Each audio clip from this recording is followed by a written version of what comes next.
sole shoes and walk among the groups of two. It's not ideal, it's just how we feel. It's a shame we're easily amused.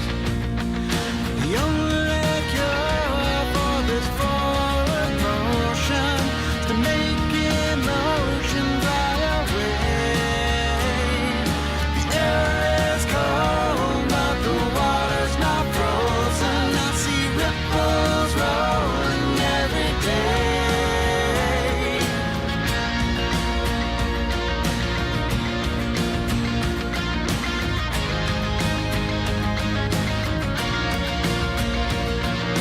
Cast a stone and hit a hardcore view.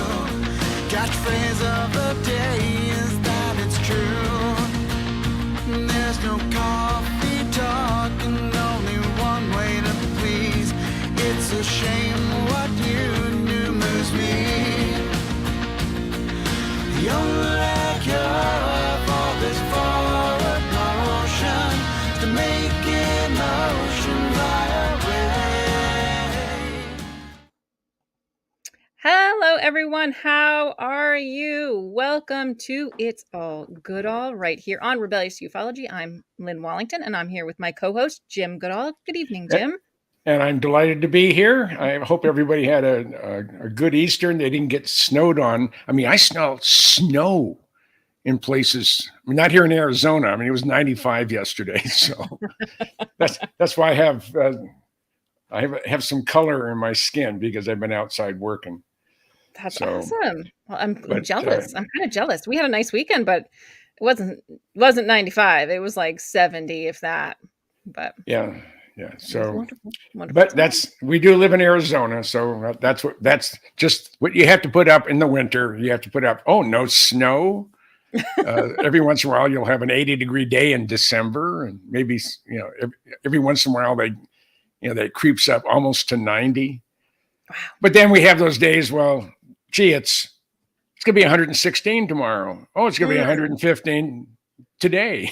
And Yep. you just stand there. Yep. But like I say, I do have a pool. I have a misting system. And as long as you're in the shade, even 110 is not bad. 115, 116, that's pushing the envelope. Those few degrees make a big difference. But I'm delighted to be here. And we have some wonderful guests on with us. We do, but I need to back up for just a second, Mr. Jim Goodall. You have a misting system, so you get to sit outside and be misted with water. Yes. Is this correct? Yes. What's the life you lead? My God. Well, I mean, that's what you have to put up with when you live in Arizona. So. What a hardship for you. Oh, I know. Someone has to do it, so it might as well be me. Yeah. Right?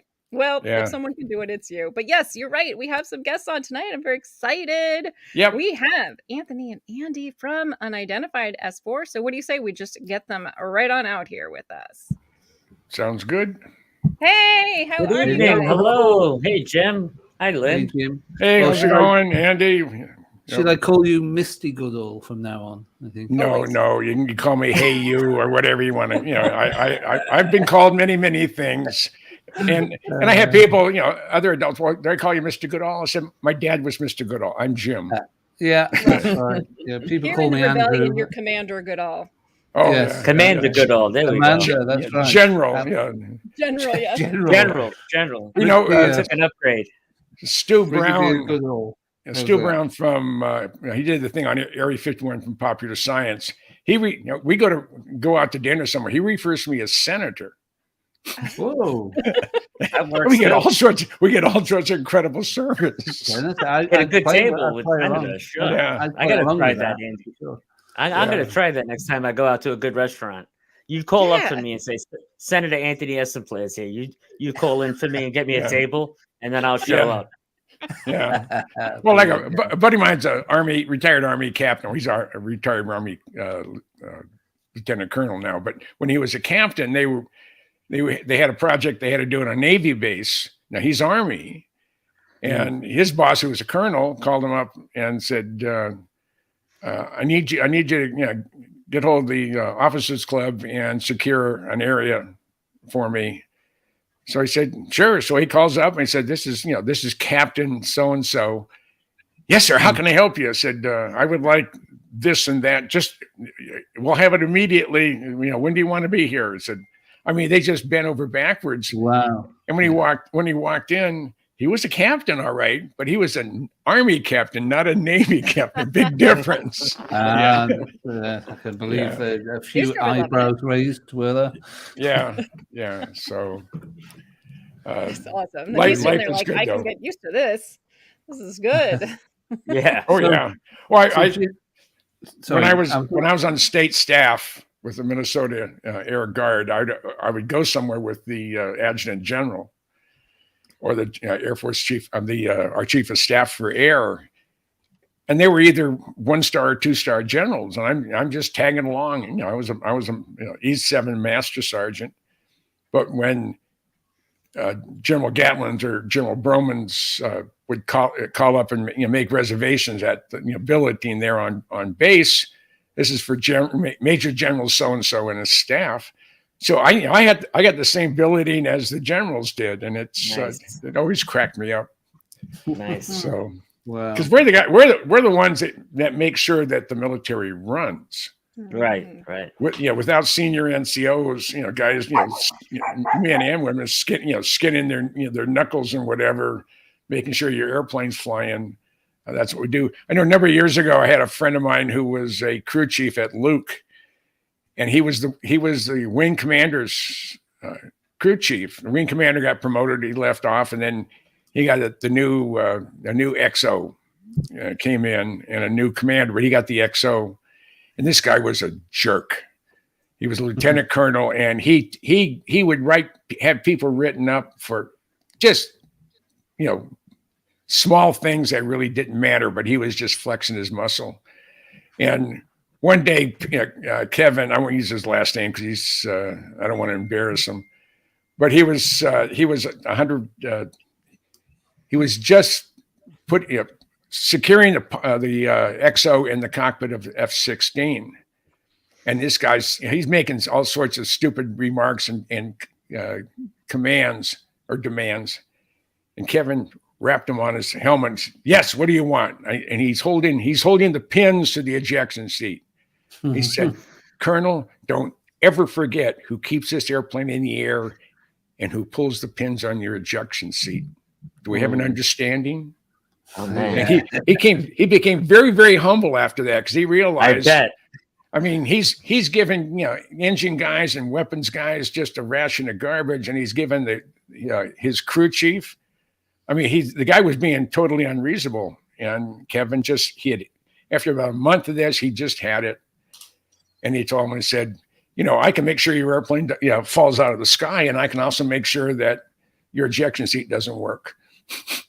I may get written up for it, but it's not going to be by you. That's a bit So- scary. Can you imagine a guy walking in with a handful of ejection seat pins and I control your life here, so be nice. Oh, absolutely. Be nice to that guy, I think it finally sunk in, but that's just the world we live in today. Yeah. Yeah. So where are we headed? Where are we going? Who has what? Well, let's see. We've got some pictures and possibly some videos too. So I thought maybe we'd have fun and just kind of do what we did yesterday. Although, you know what? I forgot to play. While I'm getting the first picture up, I will play this so no one gets on our case. Let's see. There we go. Look at that. And I will. We're doing that. How very professional.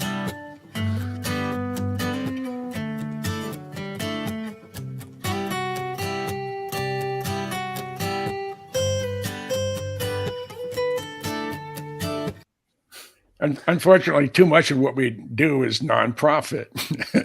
Yeah. You're on mute, Lynn. Oh, always on mute. Oh, yeah. Okay. I mean, I tried that with my wife, and I'm hitting the mute button. Right, yeah. My damn Doesn't thing work. doesn't work. What's wrong? That's great.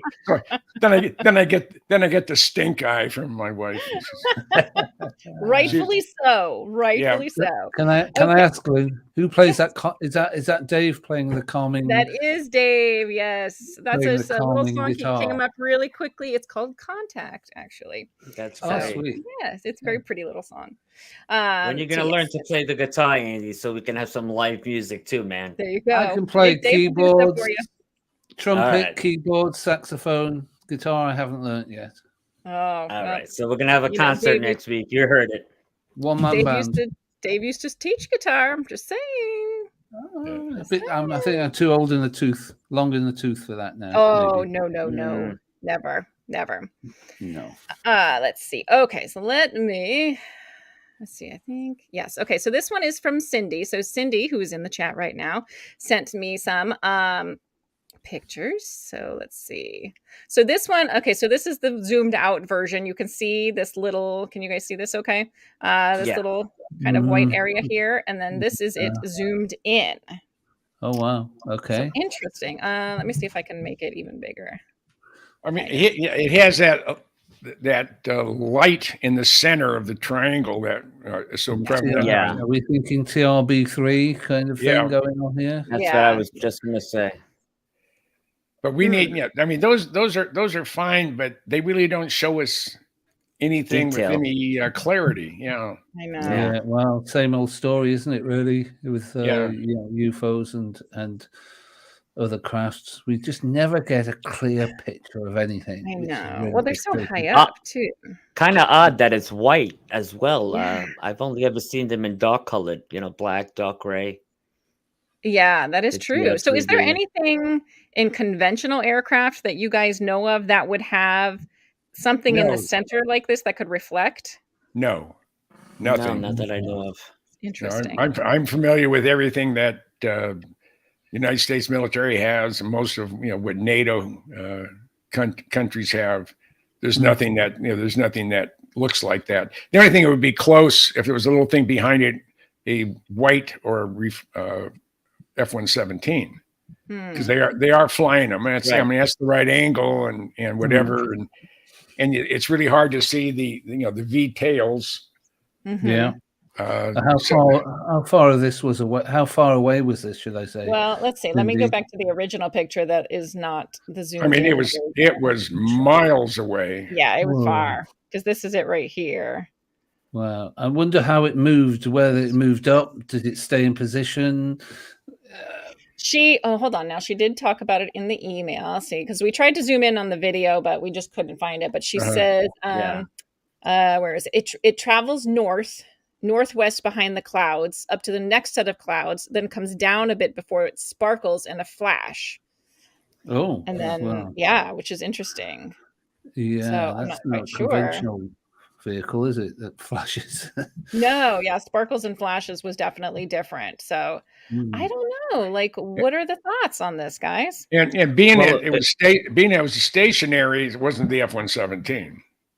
Well, it did move. It did move behind the clouds, she said. So it did move a little bit, but I don't know how quickly. Could the flash have been from a reflection of the sun or something? That's what I was just going to say. If it was had a reflective surface, it didn't make any difference what color it was. If it was capturing direct sunlight and bouncing straight back, it would appear white. Yeah. Oh, okay. I mean, actually, I'm wrong. color. She says it stayed stationary for about 6 minutes. Well, then it's not something that we're flying today. No, as far as us, nothing known anyway. We didn't see the sparkles with the eye, so only through the camera. I'm assuming only through the camera lens. Then okay. So could that be something camera related? Could be lens flare. Could be from the sunlight as well. But stationary for 6 minutes is quite interesting, I have to say. It is. That's a long time to be stationary.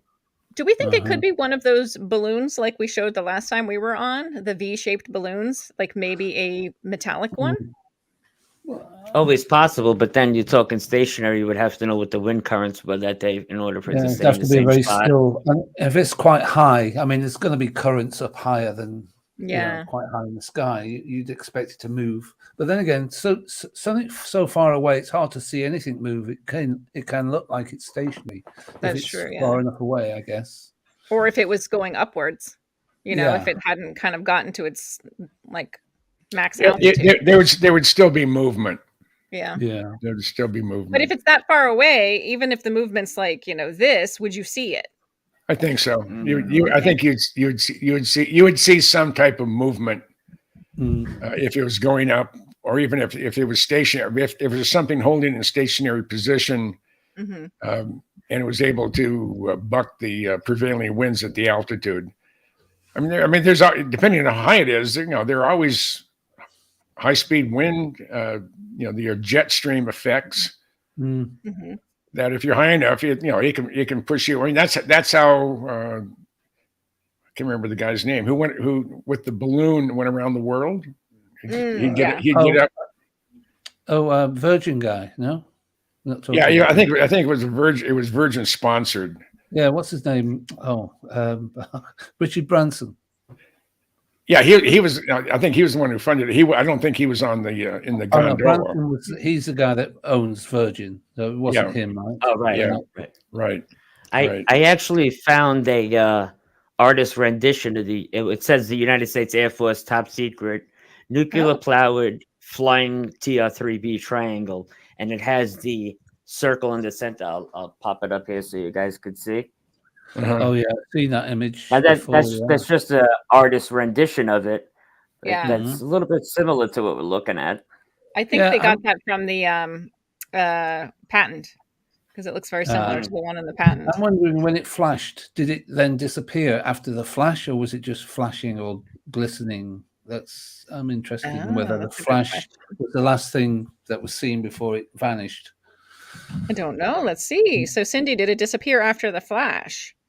Very fast. So Grandmaster is saying you can make the balloons not go up very fast and look stationary by making them neutral buoyant or more neutral buoyant. Well, that makes sense. Yeah. Who would do that, though? Who does that? A hoaxer. Not saying Cindy was a hoaxer, but somebody, she could have been filming something off in the distance and somebody was trying to put it off as real. Back in the 90s, the late Michael Dornheim from Aviation Week was a dear friend of mine, and a guy named Jim Bakos was a mad scientist type engineer. And at one time, we were going to build a flying saucer, about 10-foot diameter. We're going to use helium balloons in it and Mylar, and just have some ducted fans at the remote control, for directional stability. And we were going to make it look like Lazar's sports model, and we were going to fly it in and around Area 51. But troublemaker. Man, that would have been great. Oh yeah, I mean, you can imagine people going absolutely crazy when, oh my God, there's this alien craft flying in. We saw it for sure. It didn't make any noise. Jim, you would have been forever known as that hoaxer. Forget it. That would have been on every news channel. Oh yeah, your credibility would have been gone forever. Yeah. Oh my God. I mean, but it was the Aviation Week's senior engineer that was planning to do it, along with Stu Brown, myself, and a couple other people, and it would have been fun. But today's stuff is even more incredible than that. And one of the things I have a problem with, as far as identifying things, with the drones that are out there now, you can make that thing look like anything you want, and you can make it zip all over the sky. Yeah. That's why we need high resolution. Smartphones are great for what they do. But if you're gonna start shooting things that are in a distance and up in the air, you can't beat a good chunk of Nikon or Canon glass or Leica glass. I mean, it's just Only problem with 600 millimeter lens weighs about 8 pounds, 9 pounds, and you're up there trying to hold it. And those telephoto lenses, the big expensive very ones, heavy, very expensive as well. Very heavy. They're $25,000. Yeah. Yep. Absolutely. You've got a Psionic, so right, Anthony, you use that for night vision, do you? I have the Psionics. I have a Canon Rebel 3, and I have a Nikon D5600 also that I use. Yeah. By the way, Psionics, night vision, my favorite. Sorry, Cindy said that after the flash, it vanished. By the way, I don't know if anyone saw that, but after the flash of that craft, it disappeared. Interesting. Well, there's Steve Douglas shoots a lot of interesting things flying over Amarillo, Texas. He's also one of the original interceptors, and he went out and got a Nikon. I think it's a P1000. It Great has camera. I have one. It has a fixed lens. You can't take it off, and I think it's 18 or 24 DPI as far as the imagery. And megapixel, excuse me. And it goes from 35 millimeter all the way up to 3,000 millimeter. Yep. And I'm very tempted. That's going to be my next traveling camera. I mean, I have a Nikon 610. I've been trying to convince the wife that, even though I'm retired at what I'm doing, there it is, right there. Yep. Yeah. I think it would be worthwhile if I get a new Nikon 850. Well, how much is that? Oh, $2,600. Yeah. That's where she put you on mute. Yeah. This mute button working with the remote. It's a heavy camera, the Nikon P1000. It's very heavy, but I was playing with it when my wife had bought it for me for Christmas, and I don't know, my neighbor, the house must be about 60 feet away, and I was on full zoom. You could literally count nose hairs on that person from that far away. Wow. That's how good that camera is. Whatever turns you on, Anthony. Very, very good zoom. Yeah, whatever turns me on, huh? Wow, that's expensive camera, no? It's about $1,000. Yeah, it's about $1,000. Wow. I mean, I just went. I got a GoPro for my car because there's so many idiots out there. I just want to make sure that I have it documented that I don't get insurance and all that. Yeah, or carjacked. I mean, I drive a very fast Corvette, and I just I'm going to be in California from the evening of the 24th of this month, and I'm going to go visit Bob Lazar. You going to Vegas at the end of the month? Pardon? You going to Vegas? Yeah, I'm going to Vegas. I'll be there. I'm picking up Michael Shred at the airport on Friday. He's flying in, and we're staying at Nell. He's frozen. Oh no! So he was saying they're staying at Nellis Air Force Base. I'll finish Jim's sentence. Oh, he's not. Is Jim going to the Vegas SOR thing or not? Yeah, he is. Oh, right. Yeah. Oh, cool. Oh, yeah. Cool. Yeah. So it should be fun. I'm bringing a couple books with me, if anyone wants to buy some. But the most exciting part of my week and a half or 10 days or so on the road, besides spending 2 or 3 days with Bob Lazar and his wife, I'm going to be given a presentation on the history and development of the Blackbirds. Oh, wow. To the officers and senior NCOs at Beale Air Force Base. That was the home of the Blackbird for 25 years. And how ironic that I would be the person to come and give a history on it since, I have, in the Blackbird community, I'm either really, really liked or I just look down on as scum. But you got to tell them you're a senator. Remind them you're a senator. Yeah. Well, the other one that Stewart handle he gave me is the great one, like Jackie Gleason. So, I'm I'm just a former shadow of my. I'm a shadow of my former self. Okay. At one time, I was 375 pounds, and Oh, I'm now wow. I'm now 215. So, Wow. Big guy. yeah, I was. I'm not as big anymore. No, you're svelte now. You can move faster now, Jim. No, I'm 77 and I got rotten knees, so no, I can't move any faster. But In theory, you could. It does force me to buy new clothes. Yeah. I'm in 38s now, and I think I'm almost ready for 36s. And I was up to 46 waists, and they were getting tight. Bloody hell! Wow. 46. That's And big. every once in a while I run across a picture of me when I was heavy, and I'm just absolutely disgusted. And I decided one morning as I just got out of the shower and I walked by the mirror and I looked and I saw this disgusting figure in the mirror. And I said, this is crap. I got to do something. And initially I lost 115 pounds in 5 months. Wow. That's great. I went on What did you stop doing, Jim? What was it you stopped doing? Eating, drinking, anything specific? Living.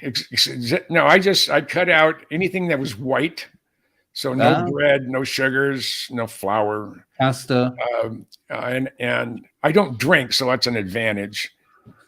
But I have a thing for donuts, so I had to stop those. But I went 1,000 to 1,200 calories a day, and my doctor gave me hell because he said you lost too much weight too fast. It's not good for you. So he said I don't want you to lose more weight. So doctors are never happy. I didn't lose any more weight for 10 years. And then about 3 years ago, I said, I want to get down.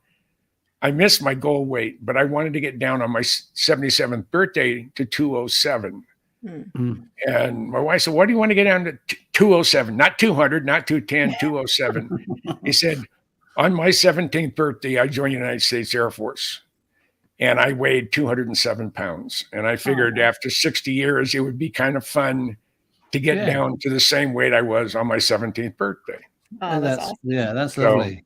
So I'm within single digits of hitting it, but I've been between 215 and 218 now for about a month. But I'm going on the road for 10 days to 2 weeks, and I always lose when I go on the road, and I don't gain it back. Okay, there's no donut shops in. There's a lot of wonderful donut shops, and I'm gonna be having breakfast at the Star Cafe in Star, Idaho, for a couple of days, and they have incredible breakfast. Oh man, okay. Resist temptation. Oh yeah. But my stomach is shrunk. So let's get back to things that bump in the night, and the heck with my stories on my losing weight. I was getting hungry. Dave. Don't stop now. I'm a big guy myself, buddy. Yeah. Oh, so Cindy said thank you to us for putting this up and discussing it. So any final thoughts, guys, before we move on to the next one? What you think it could be possibly, or just we don't know? Well, it has, it's the triangle shape. It has the bright light in the center. Of course, that could be a direct reflection, but I think it's too bright for that. Yeah. Right. I think if it was just a reflective on the surface, and if it's a low observable aircraft or there's a big flat panel there, that would maybe give you a little bit bigger reflection. Mm-hmm. But I don't. I think it's just that center thing is just too bright. So that would have to be the source emitting the bright light in the center of the craft. Yeah. So it's too far away to give a definitive answer as to what it is. I have to say. Yeah, definitely need more information. Yeah, definitely interesting. Fascinating, and I love the shape. It looks amazing. Yeah. It is definitely possible. Definitely possible. Yep. All right. So maybe Cindy. All right. So I have one more picture. Let me just get to this. This is from. Hold on. Let me get to it. It is from Joseph. He said this was taken in Jacksonville, Florida, around 9 or 10 p.m., heading from south to north up the coast. If you want me, I can come on to break down everything. I didn't get my phone up fast enough to get a pic when it was right over the house. Okay, so if Joseph is listening, so let me get this. Okay.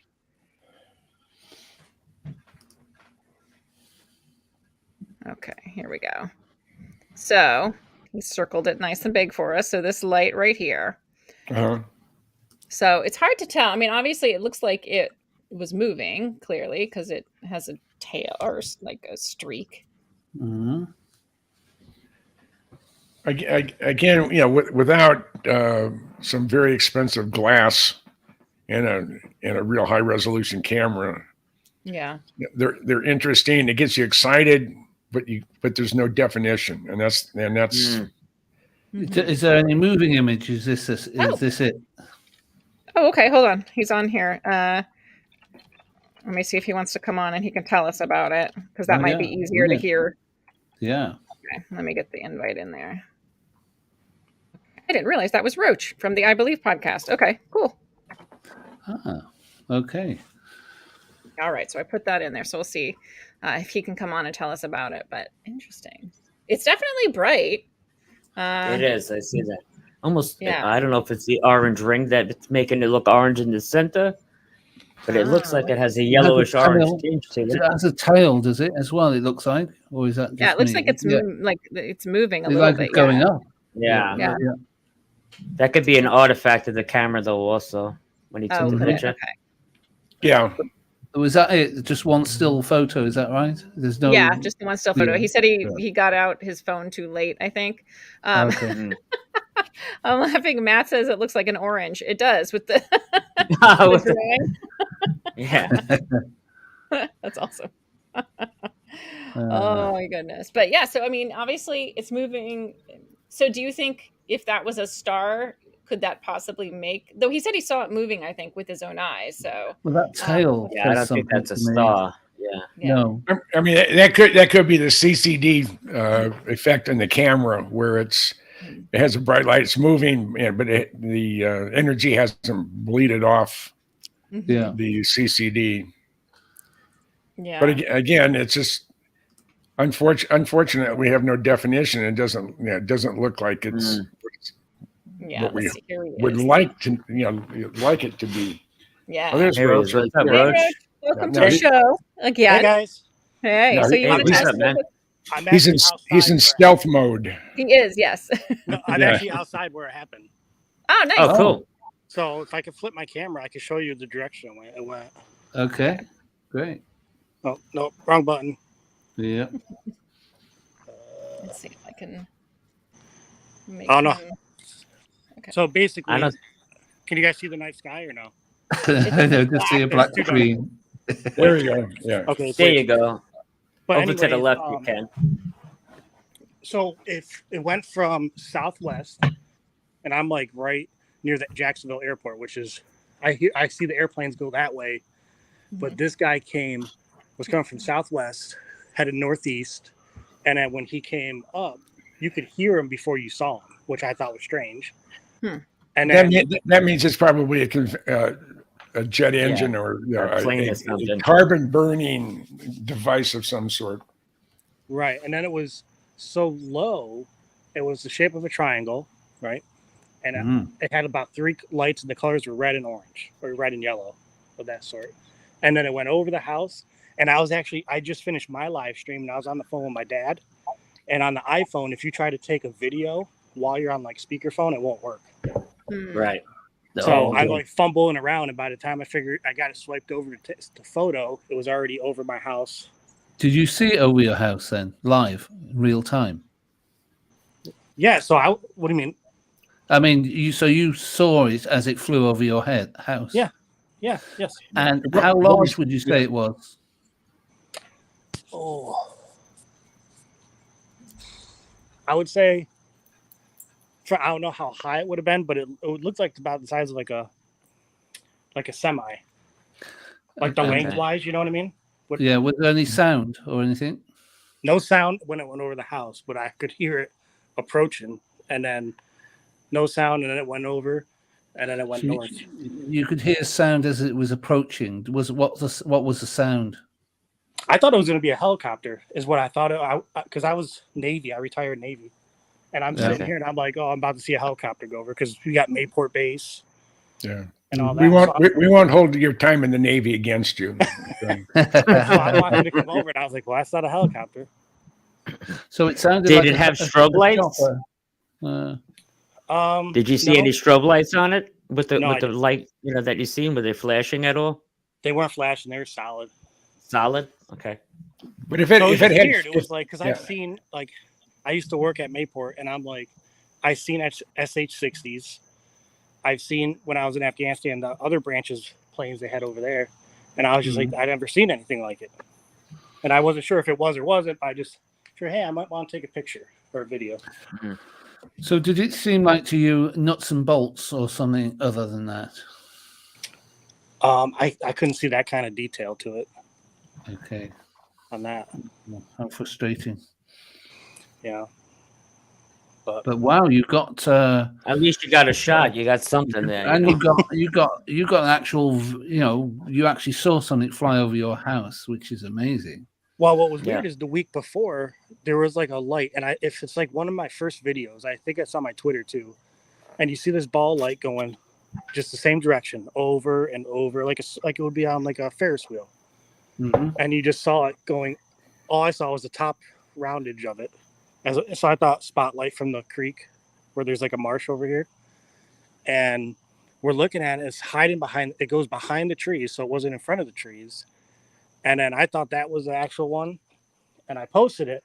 And then like a week later on like the community Facebook page, they were talking about some kids down at the creek with spotlights, and they're messing around. So okay. So like I'm totally open to it not being what I think it is, but yeah. And you think it was? What do you think it was? This one, the first one was more like, that's weird. What is it? And this one was like, oh my God, what did I just see? Was the different reaction to it. Okay. Yeah, you had that what the hell moment. Yeah. So, but it's weird. That's what got me watching you guys and trying to get these questions answered, Wow. No, appreciate that. That's cool. Yeah. So even if it turns out not to be real, it's still worth it to me. But and you run your own UFO channel, is that right? Well, it's not all UFO. I do true crime, everything, and it's just like what I find interesting and want to talk about, kind of thing. And you happen to see this relatively recently. Then when was this taken? Let me go. If I swipe through my photos, am I going to lose you guys on StreamYard? Sure. I don't know. I don't know. It depends on your phone, I guess. You could guesstimate if you want. Yeah, I'm just curious as to have you summer, seen winter things before? I want to, has your man seen anything before this one?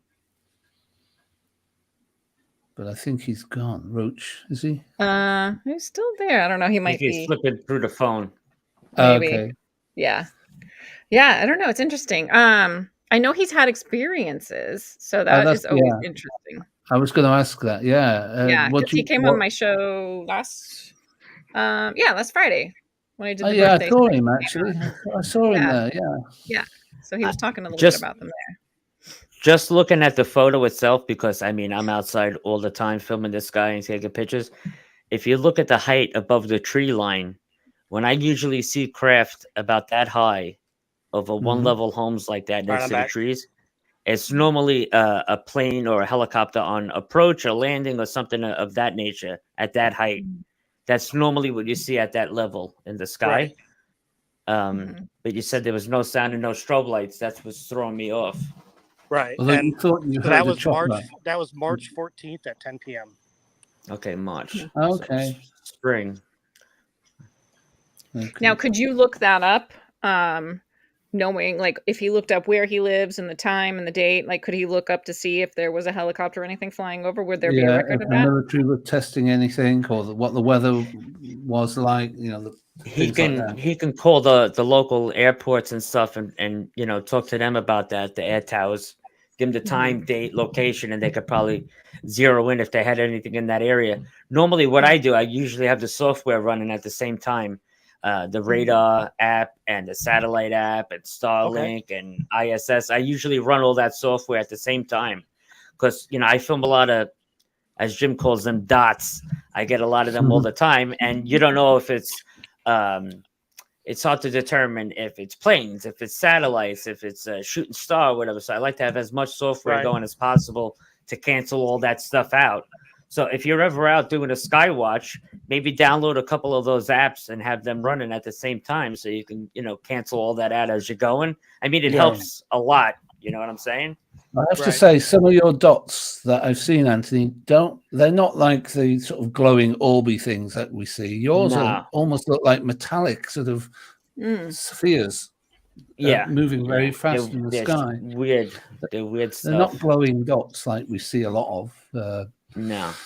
So no, I think the ISS would have a totally different signature, and it wouldn't have made noise coming in, and you wouldn't have had any detail from it. I mean, it's fascinating to see it go over. I mean, we have incredibly clear skies here in southern Arizona, and I'm always outside. I always have my camera close by, and I'm always looking in the sky. And I got a whole lot of years doing that, and I have yet to capture something, and it's frustrating. I would last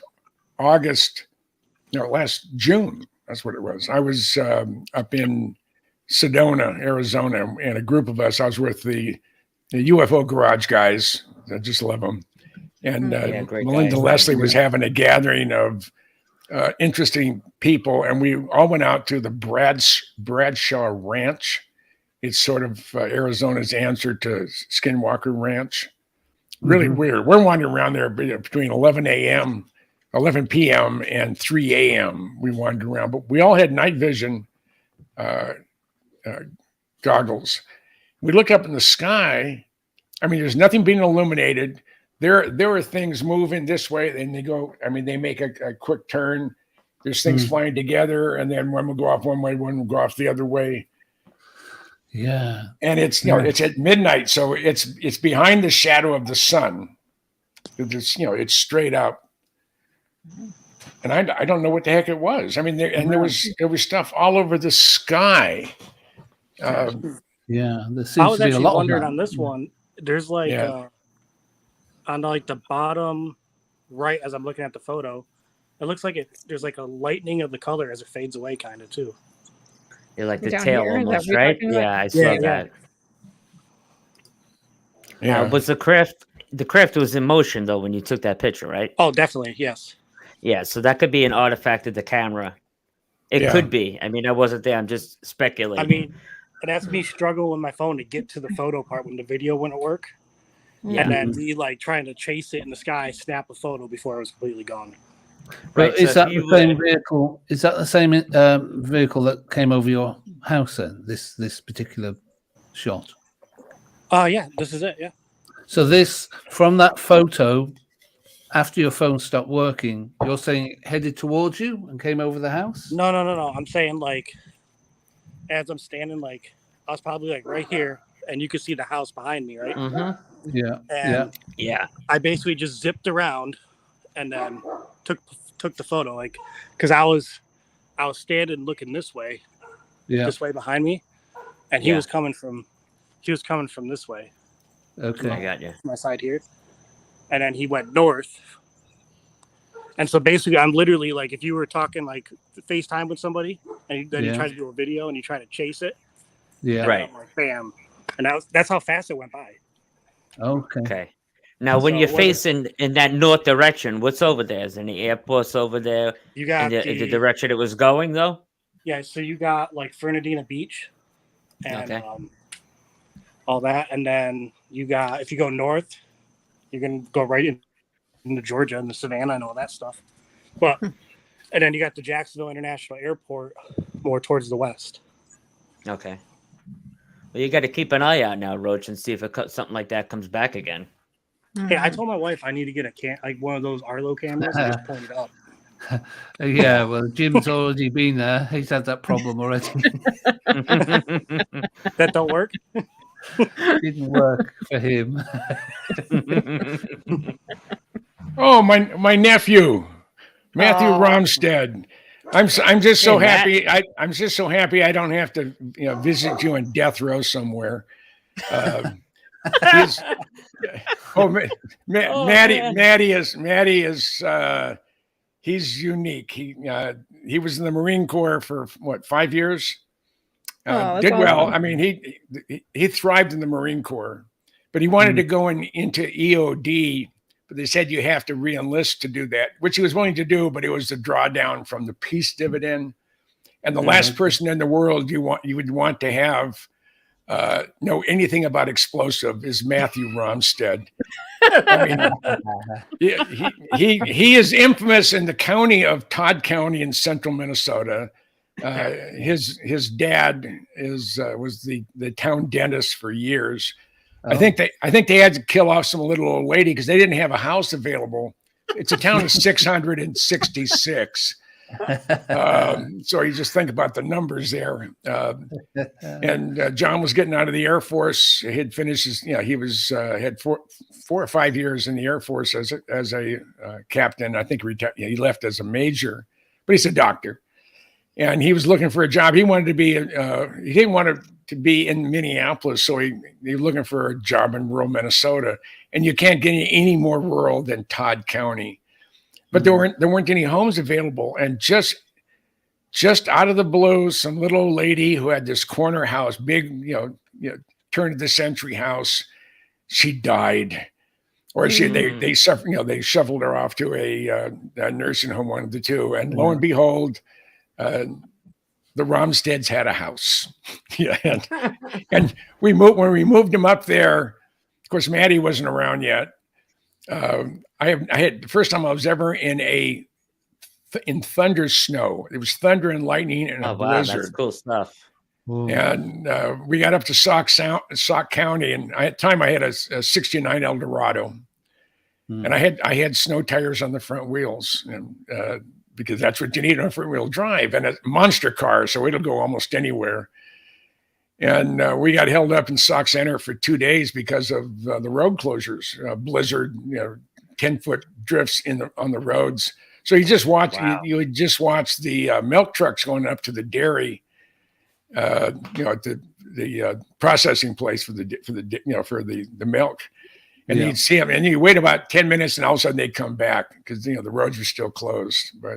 But some old guy came out one day and he was talking to the I think the owner of the house that we were staying. It was someone's relative, and he's talking to his neighbor, 90-year-old guy, and he said, "You see, you have guests over?" And he said, "Yeah." He said, "The damn fools have snow tires on their front." I said, "How stupid is that?" And he said, "Yeah, and they're Polish too." So. Don't you have front-wheel drives there as well? Four-wheel drives, don't you? Yeah. Well, hey, I appreciate you guys letting me come on. I got to go hang out. All right, Roach, man. Okay, Roach, keep looking at the sky, man. Yeah. Thank you for your service, Roach. Appreciate your service in the Navy, brother, man. Thank you. I'm Air Force retired, so I can give you a ration of garbage. Yeah, I was a gunner's Army retired. There you go. Yeah. So. And I'm just tickled. All right, Gunny. I'm just tickled that Matt was online tonight. Oh, that's awesome! I wasn't sure if it was actually your nephew or not, because you never know. People say weird things. Yeah, but when he said your favorite nephew, I only have one, and it's Maddie. So that's awesome. But Matt, thank you for posting. It just tickles the hell out of me. Yeah, cool, you can tell your sister. That's so cool. She's a prosecuting attorney in Cook County, north Duluth, Minnesota. And he says, "Love you, Uncle Jim." Sweet. Yep, he does. Favorite. And he is my favorite nephew. I can tell my son. Emphasize favorite too. I can tell my son, "You're my favorite son." He said, "Dad, but I'm the only son." I said, "That's why you're my favorite." I guess that means I'm your favorite co-host, right? Yeah, absolutely. Yep. The one and only. That's right. Yeah. That's right. All right. So Mr. Catfish 2100 sent us a video. Let me get this pulled up. I know. Very exciting. Let's see. I haven't even looked at it I've yet. seen Just Mr. sent Catfish it, so. a lot on many channels, but I've never known them to post anything. Never seen his work yet. Okay. Well, let's just see, guys. Let me see. Is it this? Okay. Yeah, best vet it first. Yeah, I haven't seen it yet. So, all right, Mr. Catfish, here we go. If I see you mooning out there, hang on. Oh, there we go. Interesting. Let me turn off this so we can. Carlos, there's your proof, CeeLos. UFO. What? Ram. More U.S. spacecraft. Huh. All right. So that looked like there was like four of them at one point. Yeah, maybe you're able to pause it at some point. Yeah. You could also change the speed as well, Lynn. Do you know that? No. Okay. How do I do that? Do you see where the cog is at the bottom of the screen? That cog. You can then change the speed to like half the speed. There you go. Let me see if I can pause it. Oh, for goodness sakes. Oh, yeah, adverts. Yeah, you can mute it. Okay. Oh, yeah, you can mute it because you might get copyrighted. There you go. There we go. Okay, so there we go. We can see 4 of them. 3 on the bottom, 1 on top. That's hard to tell. Yeah. You don't know if that's 3 in a flight pattern and 1 turning. But when they're all together like that, it looks like one big craft. It does. It's interesting. Now, would they fly in that formation? Or could... behind my house on the opposite side, where Newark Airport is, I see them like that all the time in a row like that. They're about 40 to 50 seconds apart. Yeah. Or sometimes you get them in a holding pattern and you see them like that too, flying. Yeah. So I see that quite often. But I wasn't there, so I can't determine. When you look at it like from that perspective, though, looks really cool. That would be massive, though, if it was. Can we play it some more, Lynn? Yeah. Yeah. Let me go back to it. Here, I'll start it again, because it's not very long. Yeah. So we can kind of see it. I'm going to try to send you a couple of pictures, Lynn. Okay. Quite interesting. It doesn't seem to be moving. I mean, it's hard to see because they're moving in a car, apparently. Right. They're going one way, and it could be coming the opposite. It could be going. Yeah. What's it called? That when it looks like a plane that's not moving as you're walking. Yeah. There's it begins with a Paragolia. Yeah, something like that. Paradolia. Something like that. Yeah. That's quite an interesting shape. That I have to say. Mm-hmm. But that would be huge if that was one craft. That would be. Thank you. Enzo said parallax. Thank you, Enzo. That's it. Parallax. Thanks, Enzo. But what I noticed that's interesting is that if you notice, sorry, that's kind of a blurry pause, that these two obviously are much bigger than these two, which makes me think those would be closer than these two. Yeah. And it could be that the one in the very front has its landing lights on, and the one veering off to the right could have its landing gear lights on as well. And they could be in a holding pattern. They could be turning. They all could be veering off to the right side. Well, they could also just be moving apart from each other, but we can't tell that because of the way the car's driving the opposite direction. It's very difficult to establish what that is. He's saying too close to be airplanes. I'm not sure if you know to each other or too close to him. When I lived in Minneapolis, there's no mountain ranges because there's nothing but flat. And when they're coming in on a long final at Minneapolis St. Paul International Airport, you can see a string of lights going. Yeah, they intersect with each other, and it's. I mean, if you didn't know it was an airport close by, you may say, "Hey, that's that could be something." Now, Lynn, I just sent you an email with. And these I think were taken in, not the one on top. I'm not sure where it was taken, but out of an airplane. And the ones at the bottom were somewhere in South America. Okay. And they were shot with Polaroids. Yeah. So they can't be faked. Oh. That's the one thing about Polaroids. You cannot fake a Polaroid. There's no negative, and it's processed on the film packet itself. Interesting. So he's saying this was CE5 contact. Interesting. There's no airport or no airport nearby. I see the title of the video. It says CE2. I don't know what that means, but I'm not Could be a sure. misprint. Close encounters of the second kind. Maybe, I'm just curious how they were doing CE5 while they were in motion, because they looked like they were driving, right? Well, you could, I suppose, if you want to meditate while you're driving, or you in the could back seat. technically do Could have been in the back seat. Yeah. They could have been in a Tesla and just hands free, you know. Yeah. That's true. Wouldn't that be nice? Let's see. Let me get to these two. Okay. So let me just download them. I think that'll probably be easier. Somebody said CE2 is Star Wars. That's great. Droid. Okay. Thank you. What is this, Jim? I'm looking at it now. I know you guys can't see it. Mr. Kaffer said yes. My friend was summoned them while he was driving. Gotcha. Okay. Well, good. Yeah, no meditating and driving at the same time. No doubt about that. Yeah, interesting.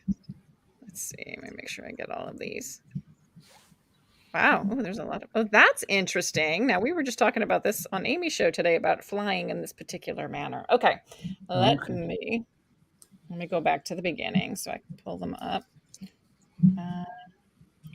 What did I just do? I don't know. I don't know either. That's the problem. I don't know. Okay. Here we go. I think I have too many things open. That's the problem. All right. Let me remove this one. Okay. Share screen. There we go. Okay. So you're going to have to walk us through these, Jim, and I'll go to the next one when you tell me to. Oh, man. Okay. This was, I mean, someone sent me all 6 of these images, 7 of these images, and I cleaned them up the best I could. This one was too far away to really do anything, but the next one, there we go. Looks like a missile. It looks like one of those. It looks like a hammer. Yeah, like I mean, that's not like anything I've ever seen in the air. Yeah, and it was flying near a commercial aircraft. That's scary. It looks like one of those old World War II German grenades. Yeah, that they throw the hand grenades, right? Yeah, but that's too high and too. Oh yeah, he ain't throwing it that high though. No, I'm just saying that it looks that shape. That's all. Could that be a missile of some sort? But that's exactly what I think. But not with a commercial aircraft fat head on it. Yeah.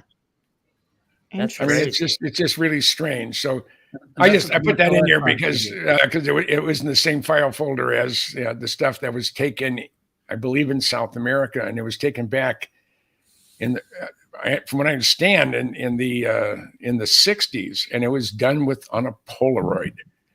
Unbelievable. And because of the vintage of the images.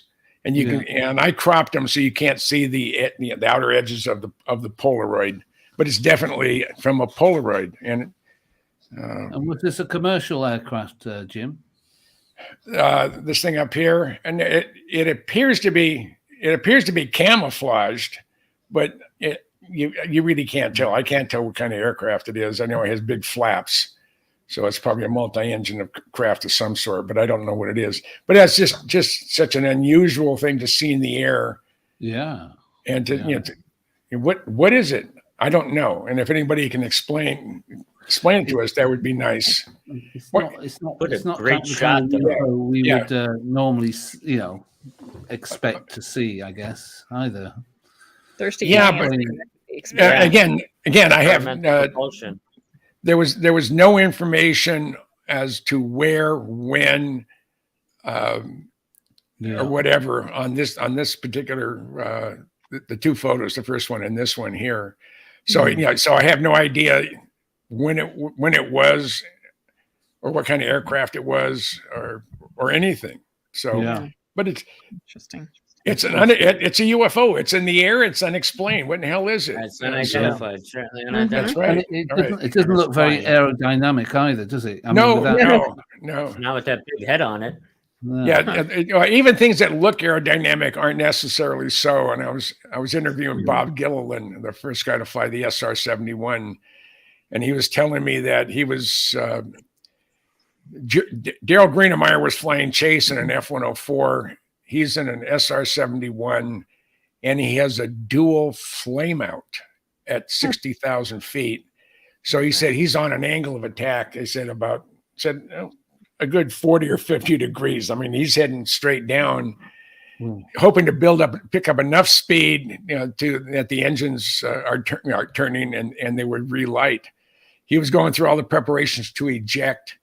Daryl Greenemeyer came up behind him, and as I'm going to slide over this way, as the SR-71 is heading down, he came up behind it. This is the SR-71. He came up behind it, put the front lip of his windscreen on the edge of the exhaust ejector, so he can look inside, so he can look right inside the engine. Because Bob said, I have my exhaust gas temperature is not reading any temperature at all. It cooled off so fast. Well, you're at 60 or 70,000 feet. It's minus 50 to 70 below zero, and things cool down pretty fast. And it's only effective in a range probably from 800 to 1,500 degrees where you see it. But he said he finally relit it at 2,500 feet. Oh man! And he got the left engine lit first. He said, "Well, I don't have any indication." And Greenemeyer said, "You're lit." He backs off. He goes over to the right exhaust ejector, does the same thing. And Bob got both engines relit. They're not sure why it had a flame out, but they had a dual flame out. That's crazy. But Bob Gilliland was ready to leave the airplane. Wow. But fortunately, he didn't have to. Scary moment. Yeah, I wouldn't fly again. But So he said an unpowered SR-71 or in any of the Blackbirds have the same aerodynamic characteristics of an unpowered toolbox. Wow. Yeah. Really? Yeah. So it's dropping like a rock. Oh. Yeah. Like a flying brick. Yeah. Hey, Jim, while we're talking about this, your nephew and my fiance are making plans to go out and have a beer. Oh, okay. Why don't you go to the next one? Okay. Or the series. These are all taken in the same general location. Oh, look at that, man! This is taken off, and I've used the Topaz Labs sharpening software because it was a little bit soft. That's a disc on the side. That's a disc on the side. Yeah, I can see that clear as day. Yeah, go to the next one. Mm-hmm. Oh, look at this! I've seen this during the same event, and this is supposed to be back in the 60s or early 70s, from what I can it's gather. Crazy. Their pictures are much clearer, aren't they, now than they are? Considering these are some of the best ones I've seen yet. I know the technology that we've got now, and they're from back in the day. Yeah, and Polaroids were always extremely sharp. Wow. Yeah, extremely sharp. Amazing. So that's what you guys need to take out there for your night. I'm going to get a Polaroid. I'm going to go buy a Polaroid camera. Would that be Polaroid or would that be 35mm film? No, that's these images, this one and the other four that come after it, or three that come after, those were all taken off of Polaroid. Wow. Oh, wow. And wow, that one. Look at that one. Look at this. Now that's the same as this one, right? It looks like the same house. It's over. Yeah, it's the same series. Oh, okay. But I'm going to send a unbelievable. Yeah. That plane on its side. That isn't that similar to what Bob Lazar said? Bob Lazar said. Turns on its side to take it. Yeah. Yep. Belly first. Interesting. How about that? Huh. Okay, I'm going to put a couple of the Okay, I'm going to. Okay. Yeah, I love the old ones. The old ones are certainly are much more interesting than what we're seeing today. Absolutely. Yeah. So I just sent it off. You should get it any minute. Okay. It just went, so you should be getting it. Yep. And what I'm sending are the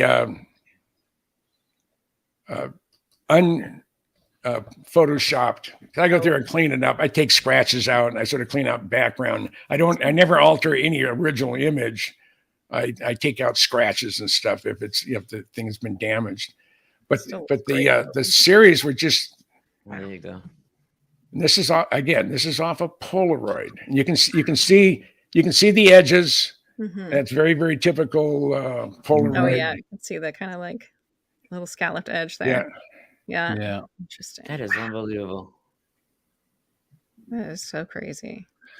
Well, and so you have no information about where these came from, who they came from. Is that person in the camera in the picture? Do we know who that is? None of that information. Okay. I mean, look how sharp sharp that is. I mean, that is oh my God. That is a UFO, and crazy. Unbelievable. I can't even zoom in anymore. That's how much I'm zoomed in. That's great. I had someone from MUFON saying, "Well, this is something that we reported on back, years ago." Mm-hmm. And I said, "Well, how come no one's seen it?" Yeah. We should be promoting these photos on the channels, not the stuff that we're seeing now. These are the ones we need to be bringing to people's attention. Because absolutely, it's interesting though. It looks like it's almost or something in the center. You could see the rings on it. Yeah, it's the outer ring, and it looks like an inner ring, and then the middle piece. Yeah, that's incredible. So and these are the best images I've ever seen of UFOs. I mean, it's too high to be faked. It's too old. I mean, we didn't. There weren't UAVs back then that or drones that you go down and buy. These are shot in the air, and it's. And these look at the guy. Would you look at the guy in the picture? He's pointing right at it. That is unbelievable. This one blows my mind. This one. You say this was like 50s or 60s? Did you say, Jim? Pardon? It was the 60s or the 70s, and I don't think I have anything else in that file folder. But let me just take a look. Wow. This is like the best stuff. This is the stuff we should be examining more and more. We could have a whole series of these. Oh my gosh, plenty of them, right? Yeah. That's no Cuisinart. Crazy. Yes, we agree. Sightings on 18 wheels. Thank you, Jim, for talking about the sightings. No one else is doing this. Yeah. Unbelievable. It wouldn't be experimental with it, Jim. Wouldn't be military experimental aircraft or anything like that, you think? No. I just okay. Blows me away. Wow. This one's interesting too. Where that I like. This where you can see it in the light. That one is amazing. Wow. And again, the detail gets better instead of worse. That one, look unbelievable. Now I clean up all the background crap. Yeah. And if there's fuzziness or anything around the thing, I do not touch the original image of the craft. Sure. I just make it so it's easier to identify and easier to see what's there.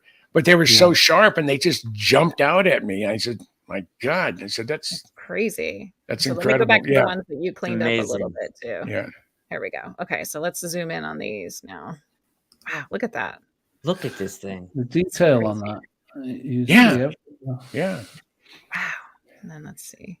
Now, I wish I had access to the original because I would scan it at 600 DPI or higher. Yeah.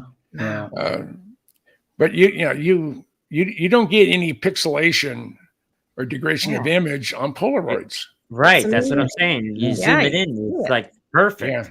Yeah. I mean, that's crazy. That's a disc. I mean, that's clear. That's a flying saucer. I mean, right. There's no word. Yeah. Wow. This one fascinates me. Look at that. That's crazy. That's classic Bob Lazar detail right there. Yeah. Like you said, Ben. That's on the money. Awesome. Wow. I have to run and get some more water. I'm dying of thirst. Go for it. So if you'll excuse me for just about a minute. Yeah, take Okay. your time. Forget about the bloody Tic Tac stuff. I mean, this is clear, right? We This is better than the Tic Tac stuff. We get this real looking one. That looks fake. I'm sorry. See, this is what I was saying the other day, which is like if we get something blurry, everybody wants something clearer. But when you get something clear, everybody thinks it looks fake. Yeah, yeah. But how can it be fake from 1960, 1970 on a Polaroid? Right. It's Right. impossible to fake yeah. that. Yeah, I agree. Yeah. I agree. That's so funny. You can't fake a Polaroid. The No. negative is part of the photo itself. You know, when it comes out. Once you take the negative, the Polaroid, when it spits it out, you That's peel it. out, That's the you finished peel off, product. and I'm that's saying it. that's You a can't, frisbee. you can't manipulate it that afterwards. Well, the that's frisbee a can't fly big through the air like frisbee. that. I mean, I guess if That's you a just threw it- gigantic. That Yeah. would be a gigantic frisbee. That'd be about 40 feet in diameter. That frisbee. Well, Yeah. and the other one that you have, Lynn, the one that's got a lot more detail. Yeah, let me go back to that. Look at one. it in I mean, comparison to the the other mountain. one. That one. Oh no, that one. I mean, Yeah, that's not a frisbee for sure. Whoopsie. But dang look at it. it. Look at the house. Look at the mountain in the background, and then look at the size of the frisbee. Yeah, it'd be a Now big you got to be frisbee. calling it a frisbee. Look at the size I of know. this. oh yeah, that's the guy's arm. He just threw it. Yeah, Come right. on. I'm saying, look at the size of the house. Look at And the yeah. mountain range. Look at the trees, and then look at the object. You could determine that object has to be about 40 to 50 feet in diameter Yeah. just by How looking big at do we everything. think, or how high up do we think that is, though? Like, is that A couple hundred hard to feet, tell? A Yeah. few hundred feet, I reckon. 5, 6, 700 feet, something like that. Wow. Maybe It's less. fascinating. Yeah. Did I miss You would anything? know. Which Yeah, way- How, how big- high how do you think big- that is? It How just- high it- up would you say, Jim? Rough estimate. 1,500, 2,000 feet, maybe 2,500 feet. Okay, and how big would you say the craft itself is? You think? Ballpark. 30 to 40 feet. Okay, that's what I'm saying. I mean, that's just Just a guess. it's the exact size and shape of Bob Lazar's sports model. That's crazy. So- yeah. So whatever the dimensions are of Bob's sports model, that's it. Oh, sorry. Just say hello to Eleanor Ianu. Nice to see you. Hey, Oh, Yeah. hi, Elena. I And saw Lee's Sunny. here. Sunny in there was Lee in from the First chat Floor too. Audio is here too. What's up, Nice. Lee? Hey, Lee, man. Didn't see you there. I saw Sunny in Um, there from Paranormal Chop Shop. What's up, Sunny? I don't think you did. Send it to Yeah, me he- again, Dame Veto too. Send it to me again. rebelliousufology@gmail. Because I'll double check and see if you sent it to me. But while the boys chat, let me double check and see if he sent Yeah. me. I want to make sure I don't miss Yeah. anybody. So these pictures. I mean, I love all the pictures from the 50s, the 40s, 50s, 60s. They're so Beca- the clarity Beca- is Sunny. phenomenal. Yeah, and then people took time if they were using a 35 millimeter camera or with the Polaroid or do Polaroids. You get one if the image hasn't been degraded because it was left in the sun or something like that. Yeah, They're the sharpness is unbelievable. yeah. I never knew that it would be that. I'm really gonna go get a Polaroid. I'm really gonna Yeah. get one. Why not I'd be have one? curious. I mean, Yeah. Do you Too ever see bad. stuff during the day, Anthony? what's that? Do you see stuff during the day or just at night? No, I've seen stuff during the day, but it's very hard to get a good shot with it. I live over the water. There's always the glare on the ocean where I take the pictures and everything. So it would be horrible. So I wait till the nighttime most of the time to do everything Yeah. with the night vision. Yeah, But, Enzo has this a good is point too, back phenomenal. then. If you had a camera, you knew how to use it. Yeah, film Yeah, film was expensive to buy and develop. Yeah, absolutely. Yeah. Yeah, when I went through my first divorce, I sold my slide collection, 35 millimeter Kodachromes, Wow. and these were just one each, and I usually had 10 images, the same thing, because you traded. It was like baseball cards. You traded with people, Mhm. Yeah. and I had 150,000 slides that I sold, individual slides, and the most film I've ever shot at one day. This is 36 exposures of Kodachrome. I shot 61 rolls of film. Man. Wow. There was about 200 aircraft, and they were, all branches. There was a place called Vogue Field in central Wisconsin. It was Century Independence was the name of the exercise, and it was just, and that was the media escort. So I drove my van up and down. I had a Plymouth Voyager van, mag wheels, all black, and it was the grand Caravan, but I had the wood panel stuff eliminated. It was actually quite a cool. It was a fun vehicle, but I used that for moving the media around. So I go zipping up and down the taxiway out, and on the Hammerhead, and I had the run of the place. Today, you'd probably get shot. So, I mean, I've had little red dots on my chest multiple times. And I don't know if the dots are from a laser pointer or if they were on. That's where the bullet's going. That's been bore sighted right through your top. Well, of your they're forehead. a terrible shot, Jim. I have to say. Yeah. But I look at it this way: when John Lear and I were overlooking Tonopah Test Range. This is June of '96. They had left. The F-117s had left. They said, "Oh, it's going into caretaker status." So then I hear about a year after they say they're going into caretaker status. I'm talking to some guy in Minnesota. He was visiting our base, communication guy, and he said, "Yeah, he was just at Tonopah Test Range, and they just installed the most sophisticated fiber optics communication system. It's the most advanced in the Air Force or in DOD." I said, "But the base is in caretaker status." And he said, "No, it's not." Wow. So Lear and I are out there in our lawn chairs. And I think I've probably told the story a dozen times or more, but we're watching as 11 o'clock at night, and we're watching as the three armored personnel carriers are coming after us or coming towards us with their lights off. One coming up from the south, one from the west, one from the east. And then there was another vehicle coming down on the public land side of the fence. And I stand up, yell real loud, "Hey, we're good guys, we're taxpayers." And all of a sudden we had floodlight on us, and John had 3 little red dots in his chest, and I had 3 little red dots on my chest. Gee. And but I figured there's just way too much paperwork, and then they got to drag my body, over the barbed wire into the restricted area and say, "Well, he was here," even though my blood splatter is over on the public land side. The other side. So it is a little bit unnerving when you look down and you have these. Yeah, you can almost feel. You can even almost feel them on your body. Yeah. That's a scary situation to be in. But I won't go through the whole thing. But then when after having a discussion with the contract security guy on the public land side of the fence, which he had no jurisdiction. I gave my ID, and so did Lear, and he hands it to a guy on the south side of the fence, and he goes over to the probably the supervisor. He gets both IDs. It turns the light on, and I don't know if I can say the word, but you can block it out if not. And it said, "Oh shit, it's Goodall and Lear." Lights went off, the red dots went away. They knew they weren't going to intimidate either John or myself out of the area. So, and we knew, but we knew once they knew we were there, they weren't gonna pull anything out. So over the last 40 years, I probably cost our government $5 to $10 million in canceled flight tests because I was in the area. Wow. I remember I was at the control center for the Nevada test site there in Mercury, and we went to the Sedan Crater, and we were in Yucca Flats and Jackass Flats, and just giving a tour of the place. And I heard the radio crack said so and so. This is security. Do you have a Mr. Goodall in your party?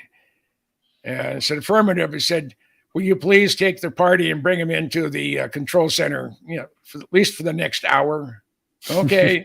Taking pictures of nothing. Yeah. They didn't. There was something flying. They didn't want me to photograph. They didn't want you around with no flying. Yeah, or even be able to describe it. So. Wow. Classic. It's the joys of being popular. Yeah. Well, being infamous, more like, I think. Yeah, that is a better term. Yes, there you go. Yeah. So, and I remember when I was getting a Blackbird. I was getting an A-12, number 128 for our Minnesota Air Guard Museum, and I was going there to go see it. It was still out in the dirt at Palmdale. And I go into the security office, and there was no one at the front desk, but I could hear someone behind, open door, and they're behind a wall.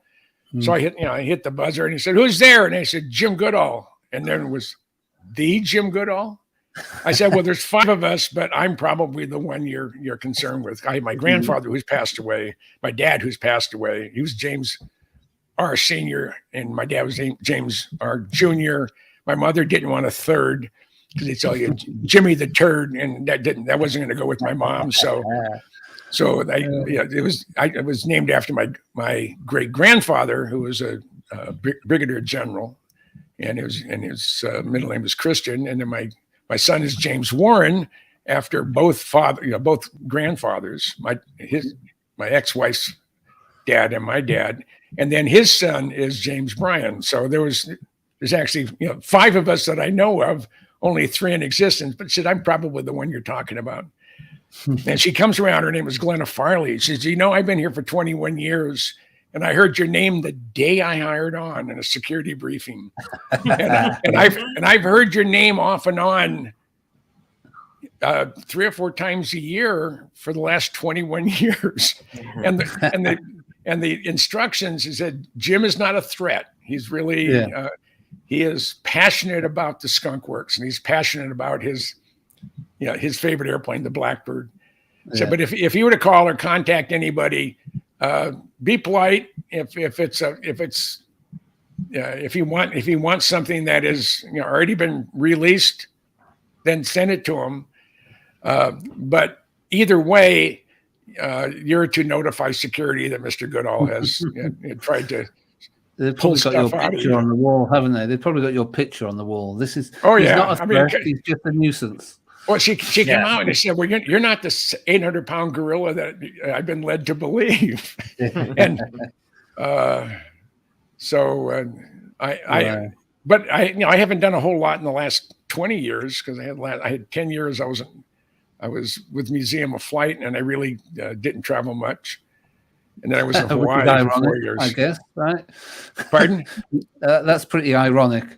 Yeah. You didn't travel very much, and you worked for the Museum of Flight. Museum of Flight. Yeah. And then I left there, and I was the associate curator at the Pacific Aviation Museum in Pearl Harbor. Oh, cool. And when you work for a museum, if you do any writing, most of the terms and conditions of employment, regardless of what you're doing, if you're employed, not volunteers, it doesn't apply. But if you write a book, you author a book, and you get it published, the museum has rights to it. Take the funds. Yeah. So I didn't write anything or even do any searching for about 15 years. Mm-hmm. And if it wasn't for the fact I was meeting Michael Schratt at a MUFON function in Phoenix in March of 2019, I wouldn't be here today. And I showed up, I went by Richard Dolan's desk. Someone said, you should leave your card for Richard. So I said, fine. So I put my card down, and he had a whole bunch of people around him, about 10 or 15 people. And I'm just walking away, and I'm real hard of hearing. And I hear, Jim. No one knows I'm there. I mean, I don't know anybody there. And I just kept on going. I said, Jim Goodall. I turn around. It's Richard. First time I'd ever met him. He said, "My guys, I didn't see you on the program." I said, "Well, I didn't know I was coming here until this morning." Yeah. He said, "Why are you here?" I said, "Well, George Knapp's going to be here. Michael Schratt is a longtime friend of mine. He's going to be here." And I figured it was worth coming down because I'm interested in things that go bump in the night. And that was the avalanche that started my involvement in what we're doing today. Yeah, this crazy UFO. World. And I'm really a hardware guy. My area of expertise is, of course, that thing right there. Yep. Hi there. And I just, but along with looking for things like the Blackbird or the F-117 or strange aircraft, what goes hand in hand with all that are UFOs. And it's just, but again, I'm a hardware person. Yeah. I Do I believe in UFOs? Absolutely, positively, they do exist, both man-made and extraterrestrial. And that's backed up by a letter from Ben Rich saying both he and Kelly Johnson are firm believers in UFOs, both man-made and extraterrestrial. Yeah. So yeah, there's just too many things out there that said, hey, we're not alone. Yeah. And we have never been alone. So we're just it's. But you'd be happy to spot anything that's flying in the sky anyway, right? Because you love everything that flies in the sky. So to be able to spot something, you may well be able to identify it better than most people, I would say. Well, I was out near the Little Alien in Rachel, and I was with Stu Brown. I was with Michael Dornheim from Av Week and a couple other guys. And I look up and I said, "Well, it's an Su-22." How do you know? It's just a dot. So I took a picture and got it processed and blew it up. And oh my God, it's an Su-22. How'd you know that? And I said, well, one, I had good eyes. They're not as good anymore. I had cataracts, and I can look at something. I can look at something way up. I have no directional hearing because I only hear out of one ear, and I don't hear very well out of it. But if I hear something and look up, I can usually identify what it is. And that's basically how I got into this delightful community of people that I feel so comfortable with. I really do. Cool. I thoroughly enjoy being here, and like Anthony, I've told you, and I think I mentioned to you, Andy, and same with Lynn and Dave Scott and everybody else I've been on broadcast with. I said, if you find what I have interesting, I don't care if you have no viewers or if you have 1 million. I can sit down and talk airplanes and talk things that go bump at night, Area 51, Bomb Lazard, John Lear, you name it. And I'm blessed with a good memory, and I'm blessed to have met a lot of really fun, interesting people. Yeah, certainly have. But it's this community of people that I feel at home. And that's a real nice feeling. It just sure is. Yeah, that's I can imagine, because there's a lot of people in this community now that want to meet a lot of the no offense, old timers that have been around a while. Who've got plenty. You're not going to hurt my feelings at all. Almost nothing hurts my feelings. But I want to hear the stories, which is great. I got about 5 or 6 posts on my Facebook from your program that I was on, and I was absolutely delighted by the response. It was just just fun, and again, I know there's guys out there that, well, you don't have 100,000 subscribers, and I don't want to be on your program. Well, that's an arrogant thing to say. I mean, it sure is. Yeah, it is. Yeah. I mean, like I say, if you call a spade, Uncle Jim, hey, I know where you live, Matthew, and I hope you're coming. I hope you'll be coming through the Ohio sometime this summer, and you better not leave like you did last time. By the way, I got to get his number from you for Dave, because they're having trouble connecting. So I told him I'd get his number from you, so I can pass it along to Dave, my Dave. Okay. So they can meet up for a beer. That's very nice. Yeah. So So I mean, in fact, the comments on when you came on our show, Jim, we got a lot of really cool comments. Oh yeah. It's just, I just really like this group. The community loves you, Jim. I mean, I know you know that. You too, Jim. Yeah, everyone absolutely loves you. Every show we go on, they talk about you, and that's the God's honest truth. Sure. You're the man when it comes to ufology, brother, and aviation. Yeah, I just I am what I am. Hawaiian. No, I'm not Hawaiian. You sound Hawaiian, Andy. No, last time I checked, no. Hawaiian? That's a first. Yeah. Aloha, Andy. Yeah. Yeah. Well, now, hey, now I spent 4 years living in Waikiki, and I had I was the associate curator there at the Pacific Aviation Museum, Pearl Harbor, and that was my dream job. And Sounds like a very cushy job. That was it. Hard work. I would have, if I had been independently wealthy, I'd have done it for nothing. Oh, wow. That's awesome. I mean, I got up in the morning. I looked forward to going to work. That's great. Yeah. Cool. And then when I retired in August of 13, my boss, who I have always admired, even though we didn't talk to each other for a year. I mean, he'd come up. He was pissed at me because I wouldn't go back to school and get a degree in museum studies or history. I said, I'm a published author. I write history. But I just admire Ken DeHoff. He was my boss, and he said, I want you to go back and get a degree. So I went and audited a class I knew I had to take. And after about 15 minutes, I got up and walked out. I said, I was so tired of the BS that was coming out of the professor's mouth. I'd forgotten more about history than he ever knew with his PhD. Yeah. So just wasn't for you, Jim. Just wasn't for you. Oh, okay. I'm not from Singapore. Yeah, Singapore. No, I have a lot of people say that are from the East Coast. I said, "Where about?" You're from Philadelphia or New Jersey? I said, Jersey. I said, no. At the time they were saying, "Hey, you're from the East Coast, right?" And I said, "No, I born and raised in the Bay Area, in the San Francisco Bay Area." I said, "I've never been to New York at the time." I said, "Oh, you sound just like you may be from Pittsburgh or maybe Philly or New Jersey or whatever."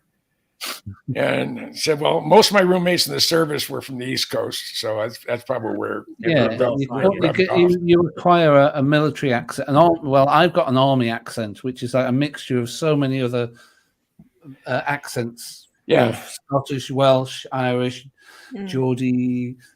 And I mixed with them for like 10 years. So my accent is my own accent, which is a mishmash of everyone else's accents. Really. So probably similar to you, Jim. Yeah. I'm from New York over here, by the way, everybody. Oh, this is how we sound over here. All right, you guys. Yeah. Us guys over here. I know when I was going through my last divorce, I've had a number of them. Your last one, yeah. My ex-wife, and I referred to her as the fraud. The one before that was the one before that was the Antichrist. She was she was punishment for something evil I did in a past life. I mean, oh wow! And you're moving up to just. That's true. That's true. Yeah. So, but I love being me, and I'm very happy with who I am, and I've done a lot of crazy things, and I'm blessed to be able to share them. But yeah. And he has a Cajun accent. Cajun accent. Yeah. Hey, I don't even know what that is. Back in the early 60s when I was stationed in Denver, I dated a school teacher. She was from London. She was but at age 9 or 10, her parents moved to Birmingham, Alabama, and she became a Spanish teacher. And if you want to hear something, the funniest thing we ever heard is someone speaking Spanish with an English accent and a Southern draw. It was, we'd say, her name was Nina Bishop. And she said, "Nina," said, "say something, anything." I said, "What do you mean?" I said, "Say something in Spanish." And we just sit there and just laugh. I mean, awesome. that was the craziest accent I've ever heard in my life. And it was just, it was adorable, but it was, that's awesome. Oh, wow. Yeah. Oh my gosh. Yeah. Well, guys, I have a video for us if we want to check it out. So hopefully you guys can see this, because I'm not the best at seeing these things, and I was trying to look for it. So hopefully y'all can see it. But let me pull it up. Hold on. And there's a couple of still pictures too, which again I'm still not great at. So let's see. So this is one of the still pictures, and this is supposed to be a triangular craft. Okay. So I'm not sure if that's the craft, or I mean, I see like kind of. I kind of see the one right in the center appears Dead to be. center, I think. Yeah. I see. I see a line and then a circle below it. I'm not right sure. here. Right there, you got it. You just had your but I'm not cursor sure where on the it. triangle is. That's the triangle right there. That's the triangle, dead center. Okay. Yeah. Kind of like on an angle or something. And then there was that's it. It's a closer picture. And the pinkish thing could be the the center, the light anti-gravity. The propulsion system. Yeah. So, it's so pixelated, it's unbelievable. Yeah. So, here's the video. So it's supposed to be at 1 minute 43 seconds. I'm at 1:37 right now. It's supposed to fly from the left to the right. I haven't been able to see it, but it could be because I have this giant bright light right in my eyeballs here. So I'm going to play it for you. So it should be from the right to the left. It should move across the top of the screen, but I can't see anything. So let's see. There we go. Okay. So here we go. Now. I don't know if it's this. I'm not sure. Yeah, Jim, wake up. Yeah. Oh, I see it. It's not playing at that time. Did you guys see it? Okay, hold on. No, we don't see it. Okay. We still got the still image. Okay, hold on. Oh, you don't? Oh my Lord. All right, hold on a second. Let me get out of here. I have this full screen. Oh, well, then I saw it. Let's see. Where is the 10? Okay, here we go. Okay. All right. I'm going to try to make it full screen again. I know I saw it like come right through this way. Ooh. Oops, hold on. Let me go back. Okay. So at 1:43, let's see if I can show you where I see it. You know what? Hold on. Andy, you said I can slow this down, right? Let's do that. Yeah. So let's go to maybe 1/4 speed, or should I do half speed? Do you think? Maybe half first. Okay. And then we'll maybe go to quarter. Okay. So I saw it when it came over here at some point. Hold on. Well, 1:40. Oh, I see it. You see it? Yep. Yeah, I got it. I got it right there. It's almost in the center. Oh, right here. Yeah, right here. Yeah. That weird. It almost looks like, I filmed something just like that. Did you? It kind of looks like it wasn't did. in space, though. It looked like it was a reflection off a window. I'm not saying it was. It didn't actually look like it was in space. Maybe I'm totally wrong. Is this with the psionics that they filmed this with? That I don't know. He's in the chat. Think so. Let me see. Let me see if I can pause it. Let me know. There. It almost looks like it's not there in space. It looks like, again, from my own perspective, it looks like it's a reflection rather than it's very far away in the sky. Yeah. Hold on. I still can't see this. I think it's the stupid light in my eyes. All right. Try again. Let's have a look. Yeah. Tell me it's playing. So let me know when you see it. Okay. There it is right there. Oh, I see it. Yeah. There we go. Yeah. So, I don't know. Can you? Right there. Where is it? It's right above the 6. Yeah, it's right there. Right where the red line, and then right there. You got it. Yeah. Okay, so let's see if I can get a better. There we go. Okay, yeah. There you go. Almost like it's cloaked. Do you know what I mean? Well, there was a, and I can't recall where I saw it or who had it. I've been in a lot of different programs, but there was a TR-3B that was interesting shot at contact in the desert last year on Laughlin. Yeah, and they said with the naked eye, you couldn't see anything, but when she downloaded onto her computer, there was this triangle, and you could see the stars through it. Yeah. And the military's been working with active camouflage or cloaking, if you want to call it that. Yeah. Where you had, and with today's thin film material they've got screens. I mean, your Sanyo. They have the folding screen, and that stuff is getting real thin. Yeah. You could coat an airplane with that. Okay. And then they said with his own eyes, it looked translucent. Yeah. Translucent. Yeah. Translucent. Yeah. Interesting. And you could literally see the stars behind it And she said, with the naked eye, you couldn't see it, but the camera is more sensitive on your smartphone. Yeah, our eyes suck really compared to so many light things we don't see. I just sent you something on Twitter, Lynn. Okay, let me see. Let me grab that. But yeah, that's quite interesting. I wasn't sure if it was a reflection. It might still be coming through. Okay. Okay. That is very. You should have it now. Okay, let me see. Interesting. Oh yeah, I got it. Hold on. Here we go.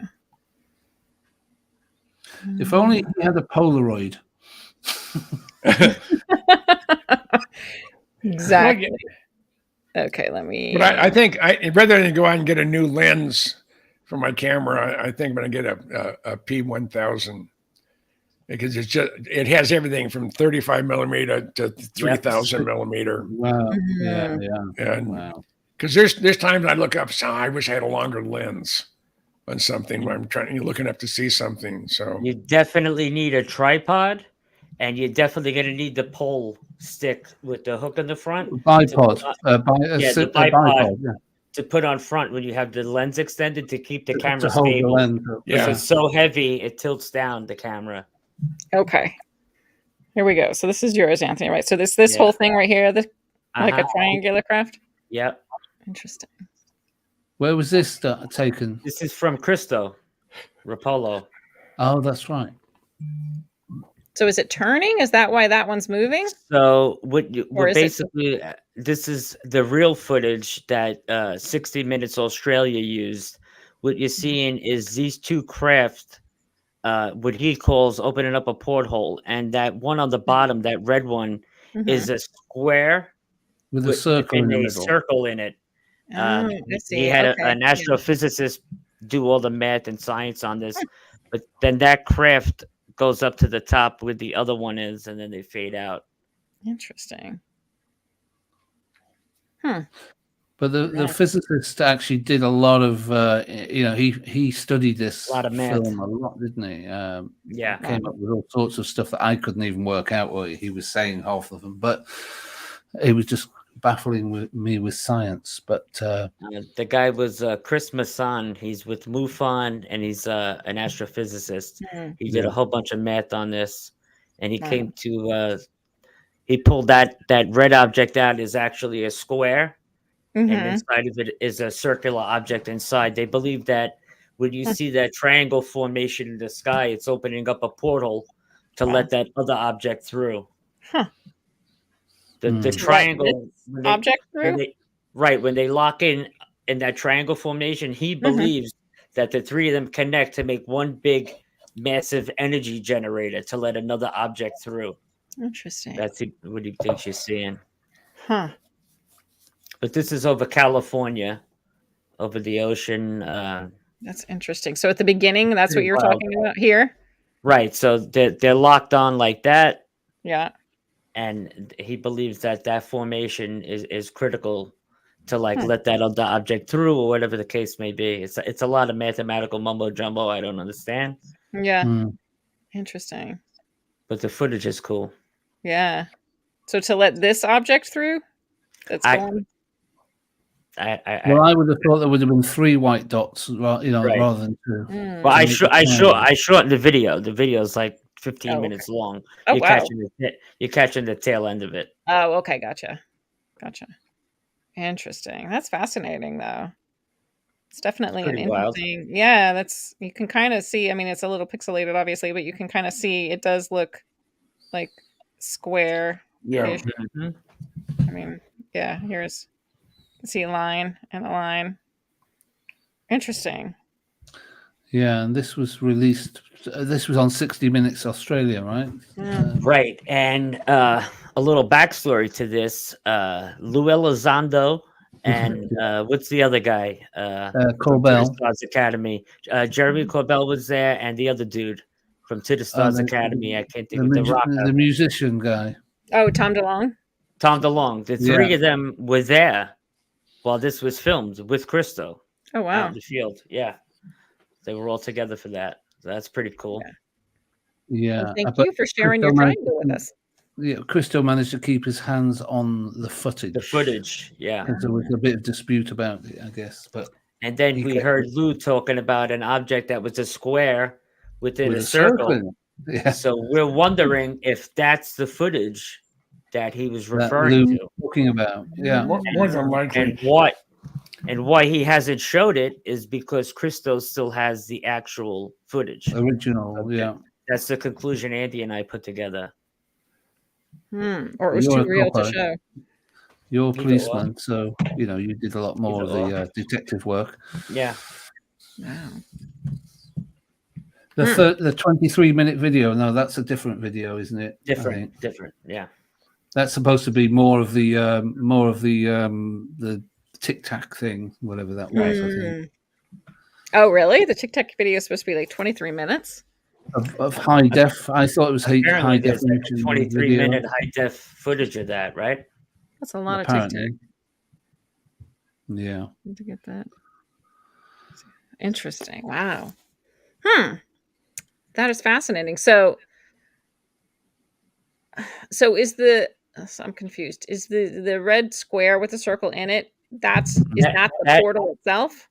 That's the object that came out.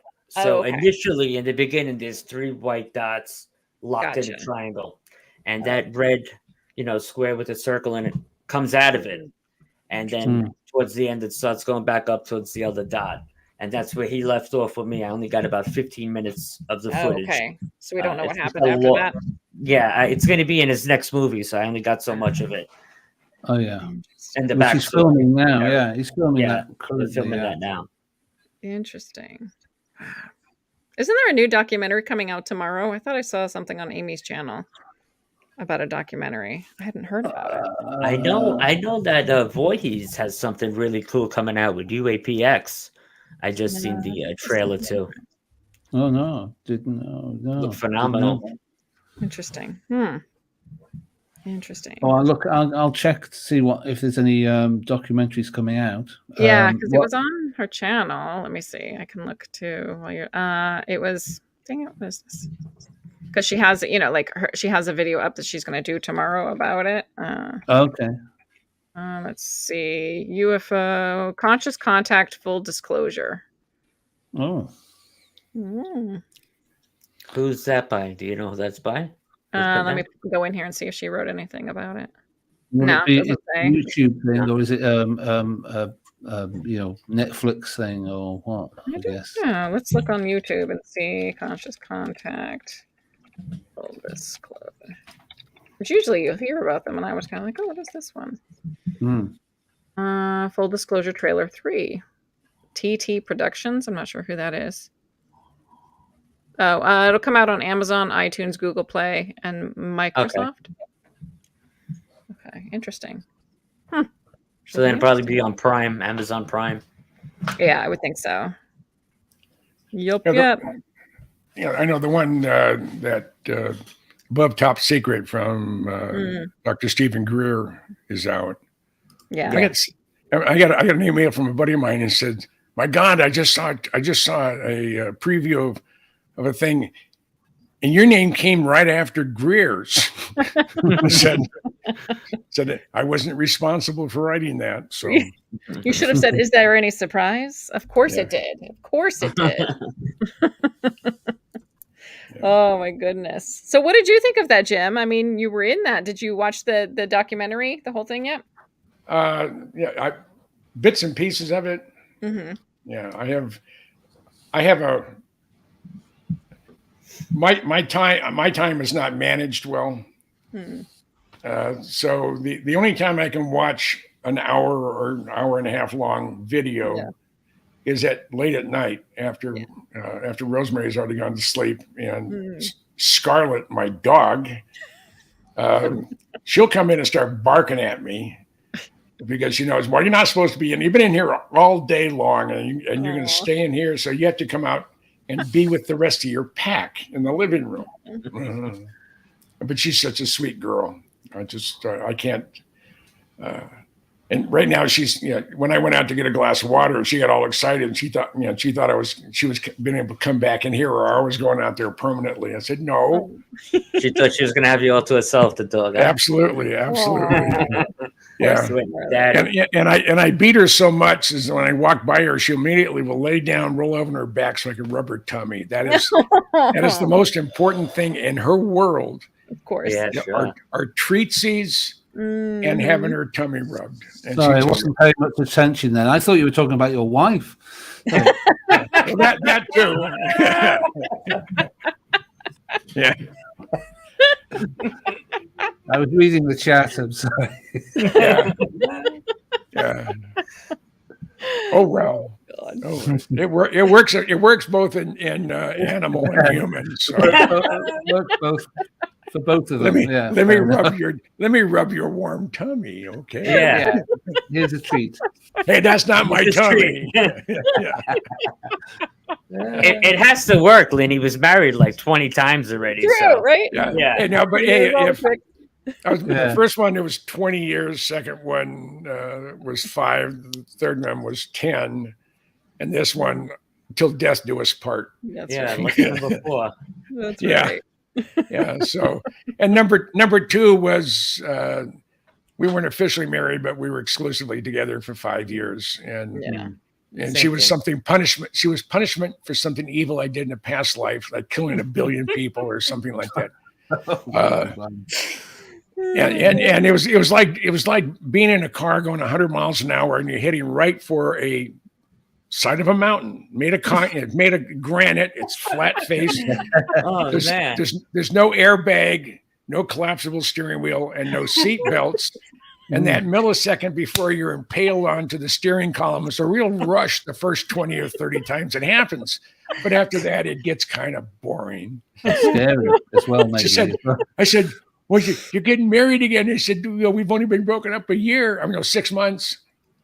And I said, yeah, but it'd been over for a year. It just took me 6 months to screw up enough courage to tell you to go to hell. Yeah. And, so. Oh, man. And talking about love. Yeah. Yeah. So how does definition to that one, huh? Yeah. Oh, yeah. Man. So, but you can't. I'm healthy. I'm vertical. I can get around. I don't have any bills. Well, I just spent a lot of money this week. I got a new GoPro camera for my car and a bunch of other stuff, and I'm getting my. You should write a wedding book called "To Hell and Back." Yeah. Well, yeah. At one time, I had about 400 to 500 4x5 cards. They were all in numeric in chronological order, and it was all the crazy stuff I've done in my life from the time I was about 10 until I got out of the service. And I was going to do a book, the life and the curse of Los Altos. And that's where I'm from, Los Altos, California. And it's just chronicling everything. And the fraud threw all that stuff away. Plus, every photograph I had of every woman I've ever dated, she threw away too. Some of them were very interesting. What time is it? Can we go there? Yeah. We won't. Yeah. My God. But I celebrate life every day. I'm alive. I was supposed to have not made it off the operating room table 36 years ago. Yeah. So make each day count, I guess. Yeah. Thank God you did. Yeah. And I was under anesthesia for 11 hours. I had brain surgery, had a brain tumor. It was about this big. In the middle of my head. Oh, wow. And the only reason I'm alive today, I was at Mayo Clinic in Rochester, Minnesota. And they perform magic. Thank God. And the tumor I had was very rare. And my 2 surgeons, Dr. Harner and Dr. Ebersol, I asked them, I said, well, how many of these have you done? And Dr. Ebersol, who was the neurosurgeon, and the other doctor was the ENT doctor, ear, nose, and throat. He said when he was in private practice in Chicago for 11 years, he only saw one tumor of this type. And in the 8 years he'd been at Mayo Clinic, I was his 92nd surgery. So I said, "You're getting pretty good at this." He said, "Yeah, but every single surgery you start from scratch." Yeah. So your odds are the same. Your odds are the same. So, but the funny thing about it, after there was a day Challenger blew up, so it's a real important day to the world and very important to me. Yeah. But one of the funny is I was when I was in the just after I got out of intensive care and in my own room, and one of the neurosurgeons walked in. He was a resident, and his name was Michael J. Fox, and that's the only reason I remember his name because of the actor's name. It wasn't a different guy, and he came in and to check me out. And I said, "Hey, I got a question." I said, "First of all, can you take this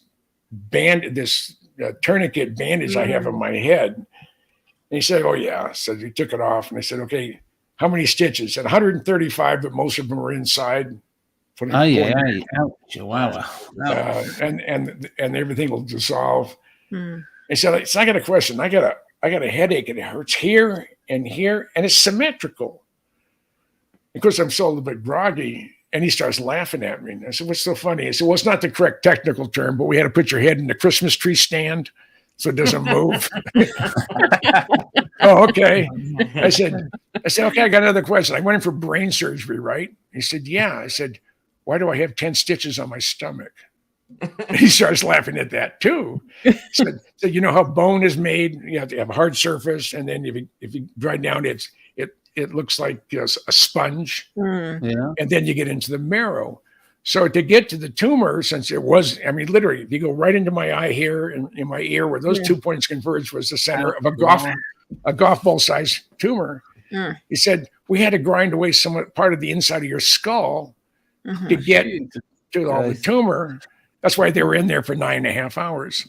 God, oh my God. And said, we had to pack, because we got to the porous part, we had to pack that area with organic substance that your body wouldn't reject, or you could have cranial fluid coming out of your nose or out of your ears or down your throat. So we looked around, for an abundance of organic material that your body wouldn't reject. They went, aha! And so they opened me up here.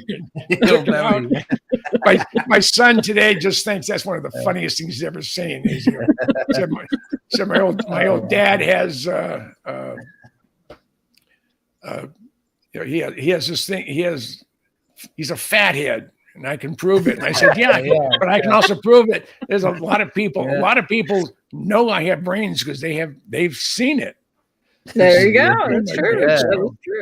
So, and then my wife Rosemary now has, we're sort of a match pair. She had emergency brain surgery February 24th. She had a brain aneurysm, but it was confined to a malignant tumor, so it didn't spread. So thank God. She's doing much better, right, Jim? Oh yeah. But she at times she doesn't remember that she had a brain tumor, and she doesn't remember she had a brain aneurysm burst. And she said it was like a bomb went off in her head. Wow. And so, let me ask you a question, Jim. So sure. now that your stomach is in your brain, is there always food on your mind?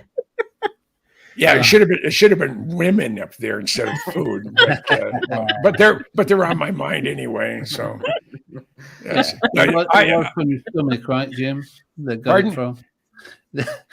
I said it was from your stomach. They got it from, right? Just checking. Yeah, right.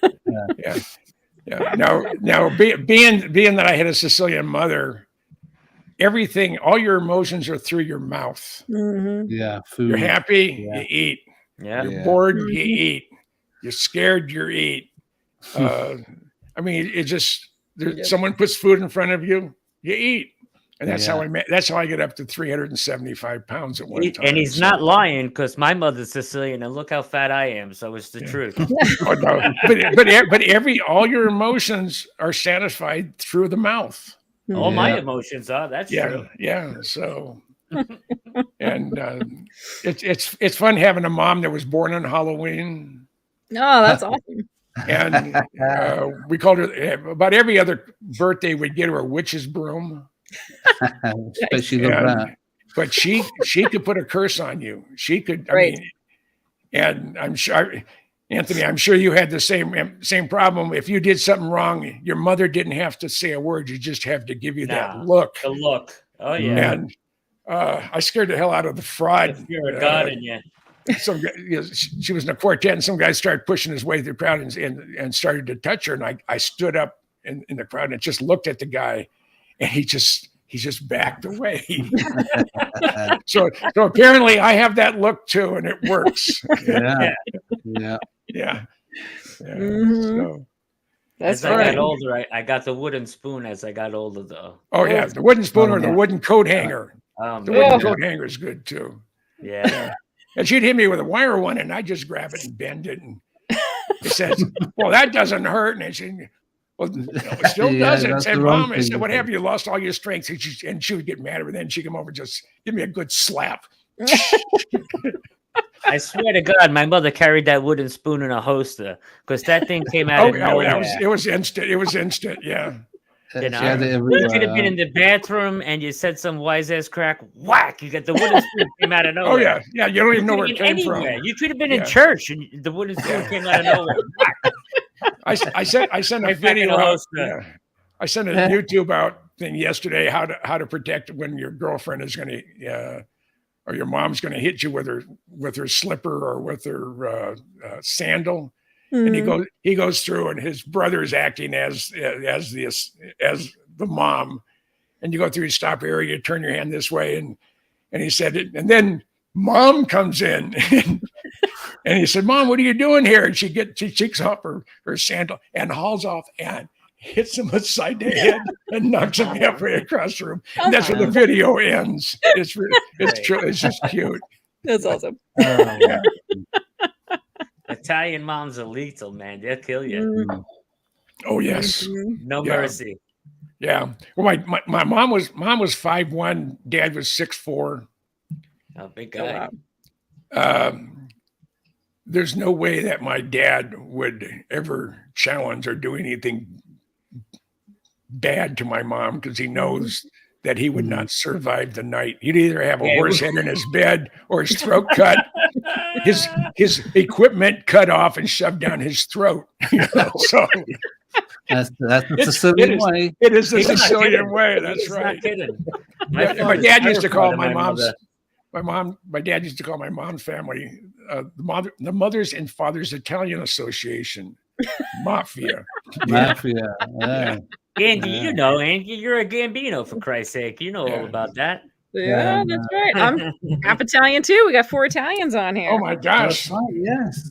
Hey, when I was going through the divorce of the fraud in the court, we had a jury trial for our divorce. She said, "Well, he's a Tony Soprano wannabe." Hey Jim, I'll make you laugh. My grandmother was on The Sopranos. She was. She was. She played Paulie Walnuts' mother on The Sopranos. She played Nucci. I'll be darned. Grandmother. I'll be darned. That was one of my. I didn't like the last. The last was season 6. It just got too outrageous. Yeah. But I wouldn't miss. I mean, I've seen every episode of The Sopranos, and I can relate to everything that's going on in there. To the clothing, to the makeup, to the to the god awful furniture. I mean, it doesn't have enough frill or crap on it. So let's add some more. It just and unfortunately, I'm one of the last ones of my generation. I am the last one of my generation. All the rest of my cousins are all gone. My aunts and uncles are all gone. My grandparents are all gone.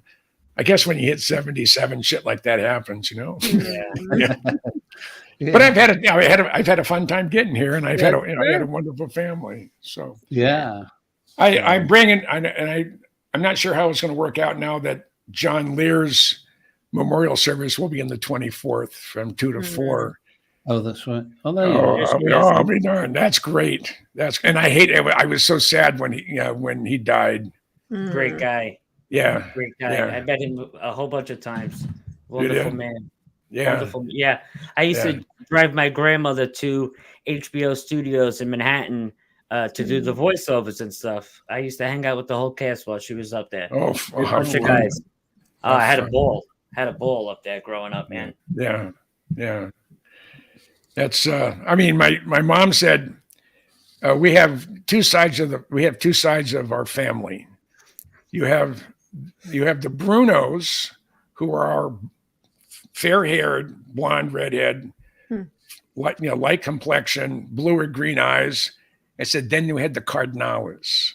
The Cardinales, and the Brunos are craftsmen. They're fishermen. They're stonemasons. They're artists. They're really Renaissance people. And then we had the Cardinales side. They said those are the hit man, the loan sharks, the pimps. And they said, they have my hair was black. My mother's hair was coal black. It said we have the dark complexion, the dark eyes, the dark hair, and the dark soul. So I grew up with really good genes. I grew up with good Sicilian genes. Sicilian genes, strong genes. And I'm very, very proud of the fact that who I am and where my foundation is. But also I have some Brit in me too. The last name Goodall is English. Yeah, very English. And somewhere down somewhere down the line, I'm related directly to Jane Goodall. Ah. Oh, wow. Really? And my great aunt was into genealogy long before it was popular. This is back in the 50s. And she traced the name Goodall back to the first Archbishop of Canterbury in 1207. Wow. Oh, wow. So I may have a path to the crown. Ooh. You could well do. I'd have to shoot Harry first, but then they'd probably elect me prime minister. Oh. Yeah. So well, apparently most people in the UK and has some of the genes going back to the royal family somewhere down the line. Well, my dad's also has some German in him, which would be which would add to the royal mix. family currently. Yeah. Right. So interesting. But okay, what else do we have? We have an audience out there that just wants to hear things that they haven't heard before. I know. We're over 2 hours already. Well, We've been I'm going to have to make a move because it's 3 a.m. now, and I've got it's work. late for you. Yeah, and Andy, I have you inked in on the 22nd of July. Awesome. Oh, 22nd. Yeah. I'm going to ask why. Pardon? All right, that's I wrote down. UK, Andy, Deb, 22nd July, 22. You'll Have find we out. got Jim on our show? Pardon? No, he Are said you on Deb. our show? No, You sure it's me? Yeah. could be a different Andy. Andy Gambino? No, I don't think so. No. Well, and it's You're welcome. It's at 12 noon, and that's when you. That's I when you think call last time. I think that's Deb's Deb Dojo. I think he's talking about Deb's Dojo. You might want to check that, Anthony. But I don't think it's me. But you're welcome if they can. I could have sworn it was you, but maybe. I wish it was. You're always welcome on our show, Jim. Yeah. You can come anytime, man. And any of you would like me on, I'm more than happy to come on. So if you get into a tight spot, and I'm not traveling, which I do occasionally. I usually go about 3 or 4 road trips a year. Most of the time, I'm sitting right here. Yeah. So if you need some filler, brilliant. or you just need some guy who just talks to hear himself talk, drop me a line. I'd be more than happy, and I'll be as accommodating as I can be. And I just we certainly will. That's much appreciated. That would be great. Mm-hmm. That really again, I could have sworn it was it was you, but apparently it's not. So, Yeah, we're only on Sunday at 6 once a week. Yeah, we only do Sundays. Yeah, at the moment. Yeah, it's got to be Dad's Data Dojo. You're right, because I think she's the only one that I can think of that's on at noon like that. Yeah. And her name is Andy. Well, no, he had said Deb and Andy. Yeah, Andy and Deb. I think Deb was the producer. No, I think it's Uncalling All Beings. Yeah. Okay. Yeah. Well, I haven't. I mean, I have Post-its along the whole bottom of my 2 monitors of what. And if I put it in my calendar in my smartphone, I'll never remember it.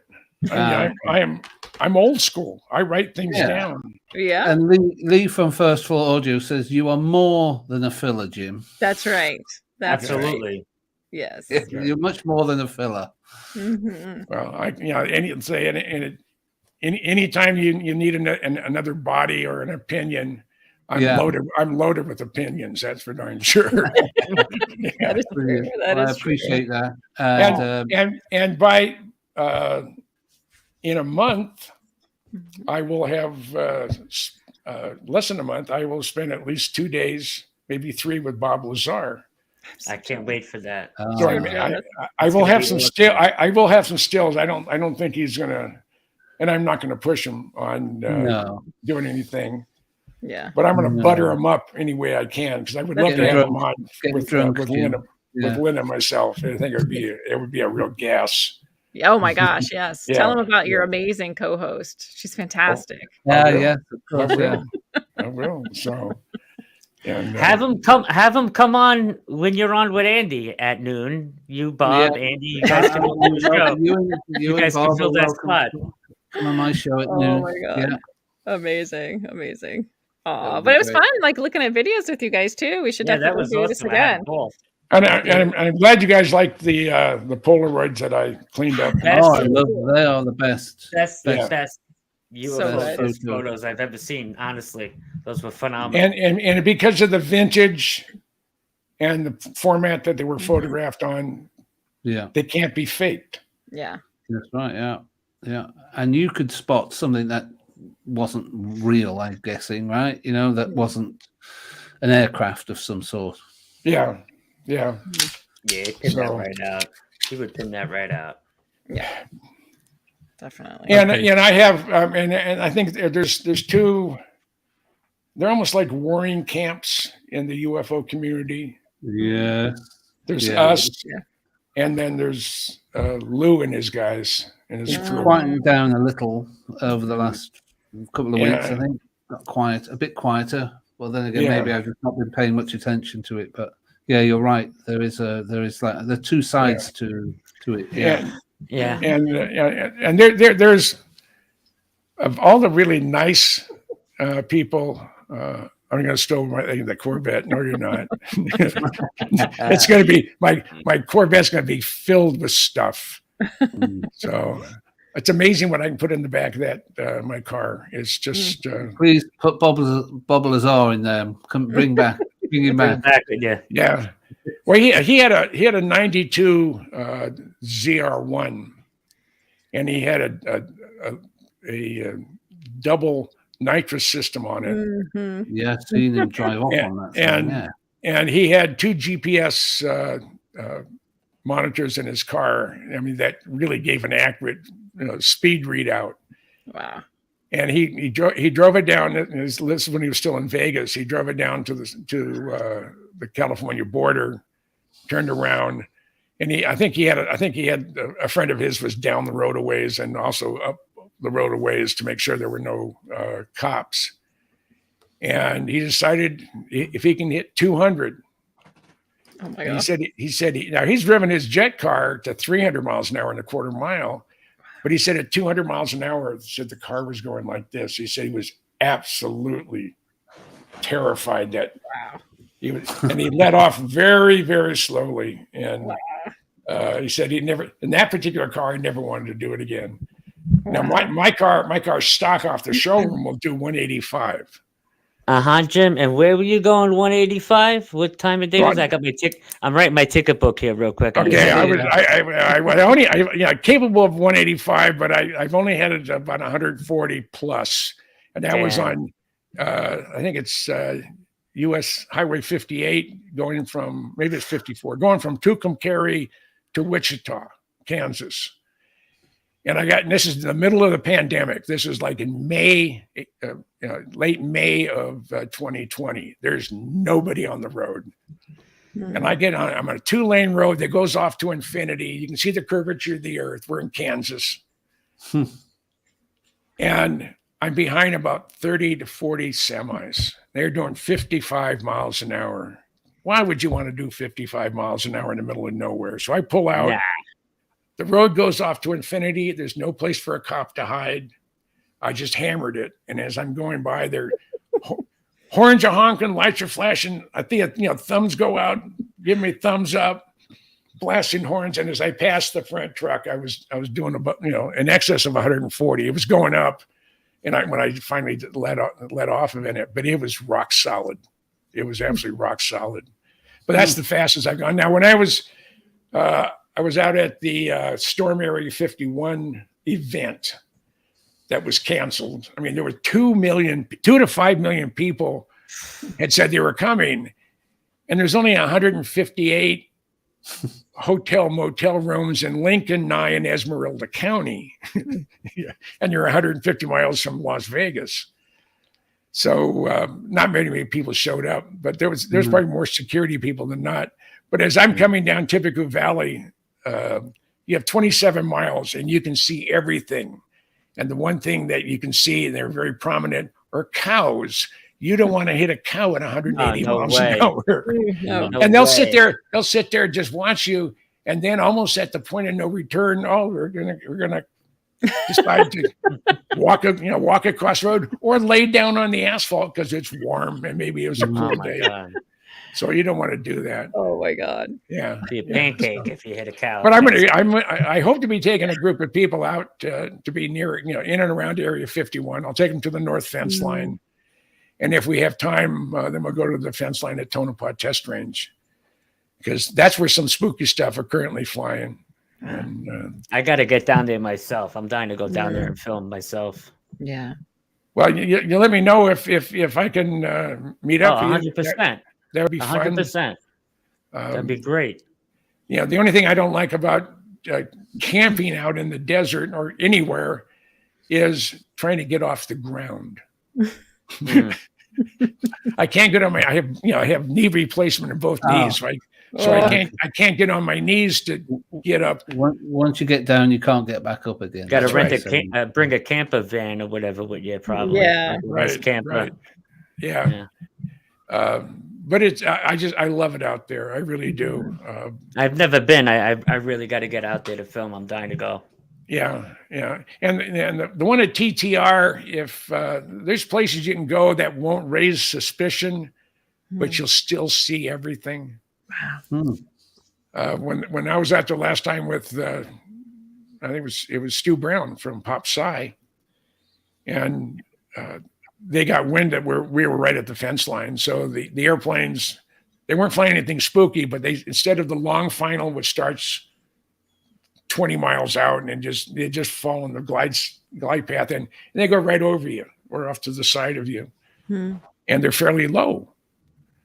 When they realized we were there, they started doing short finals. They would just be right over you're 8 miles from the end of the runway, and they would start about 6 miles out from the end of the runway. I mean, from about 2 miles out from the end of the runway. So they're still a long way away, and you won't get any good shots. I mean, I filled a viewfinder up with an F-117 in January of 1989. And the world hadn't seen it other than one photo. And that was also the day I met Bob Lazar too. So, but going out in the desert, it's a lot of fun. You have to watch out for critters. And the one item that is always required when you're out in the desert and you're going to be out there for a while is bring a lot of water, more water than you think you need, then double it. Yeah. And you need a lawn chair. Get a cheap one from Walmart or whatever. I think if in a million years, there's going to be a group of archaeologists from some other planet. They're going to be looking at the remnants of what used to be Area 51, and they're going to find these strange shaped things we found a dozen of them, and they're all over I don't know if they were sacrificial frames or whatever, tied people to them or whatever. And now those are all the lawn chairs. And I actually had a group. We counted. There was 27 people landed on out of two or three Pavehawks plus surface vehicles. They had Glenn Campbell, not the singer, but the guy who ran the Area 51 Research Center there at Rachel. Stu Brown and I we were at the top of the Groom Range on public lands, but they have sensors in the road, and Glenn went past where we normally turn off, before the sensors start. So he tripped a sensor. They came looking for us, and they found his car, and then they looked tracks and they found our vehicle, and they're pointing up to where we're at. And so Stu and I, we're camouflaged, and we were camouflaged really well. I couldn't see him 10 feet away. He blended in that well. But they flew the Pavehawks over us, and I see somebody pointing and said, down there. So the Pavehawk lands, a bunch of people jump out. There, I see they picked up the lawn chair, put it down. So they got to, you can almost hear them say, they got to be here somewhere. So they're all going, south on the fence line into Area 51. And Stu and I are up at the top laughing the whole time. And Glenn was up there. He was up at the top of the mountain with us too, but they had found his car, and he's the one who tripped the sensors. So, and they're right there. I don't know if they have planted a chip in me so they can track me, but probably. And the other thing you have to remember is one, don't knowingly violate security, because it can be very expensive. Yeah, and very time consuming. Yeah. But the contract security people within Area 51, they have no jurisdiction at all outside of Area 51. Yeah, that's good. They're just civilians outside of the military. They have to call the Lincoln, Nye, or Esmeralda County Sheriff to come in, and you have to have done something against the law. Yeah. And if you haven't, I know the first time I was at the fence line at Tonopah Test Range, I was there with the late John Andrews from Testers. And, this Lincoln County Sheriff come up, and there's a security guy on the south side of the fence, and we're just chatting with him. And the sheriff asked the security guy on the south side of the fence, well, did they try to go, breach the perimeter? Well, no. Did they fire weapons at you? No. Did they do anything to disrupt operations at the facility? No. And then the sheriff says, well, we don't have an issue here. You have a wonderful day. And he left. Yeah. So you have to know where you're at when you're out there. But there's signs now a couple miles from their restricted area that they're intimidation signs, because they really don't carry any weight. And last time when I was down there, I gave him the one finger salute just to welcome him to Tippecanoe Valley. And then one of the guys, he had I think it was a 400 or 500 millimeter lens, swings his camera around, and as soon as he did that, the guy covers his face and pulls his visor down and puts glasses on, and so. But they have there's nothing you can do to you, other than harass you, and they're really good at that. Yeah, but they don't have the legal authority. One, the signs shouldn't be there because they have not gone through Congress to acquire any more land.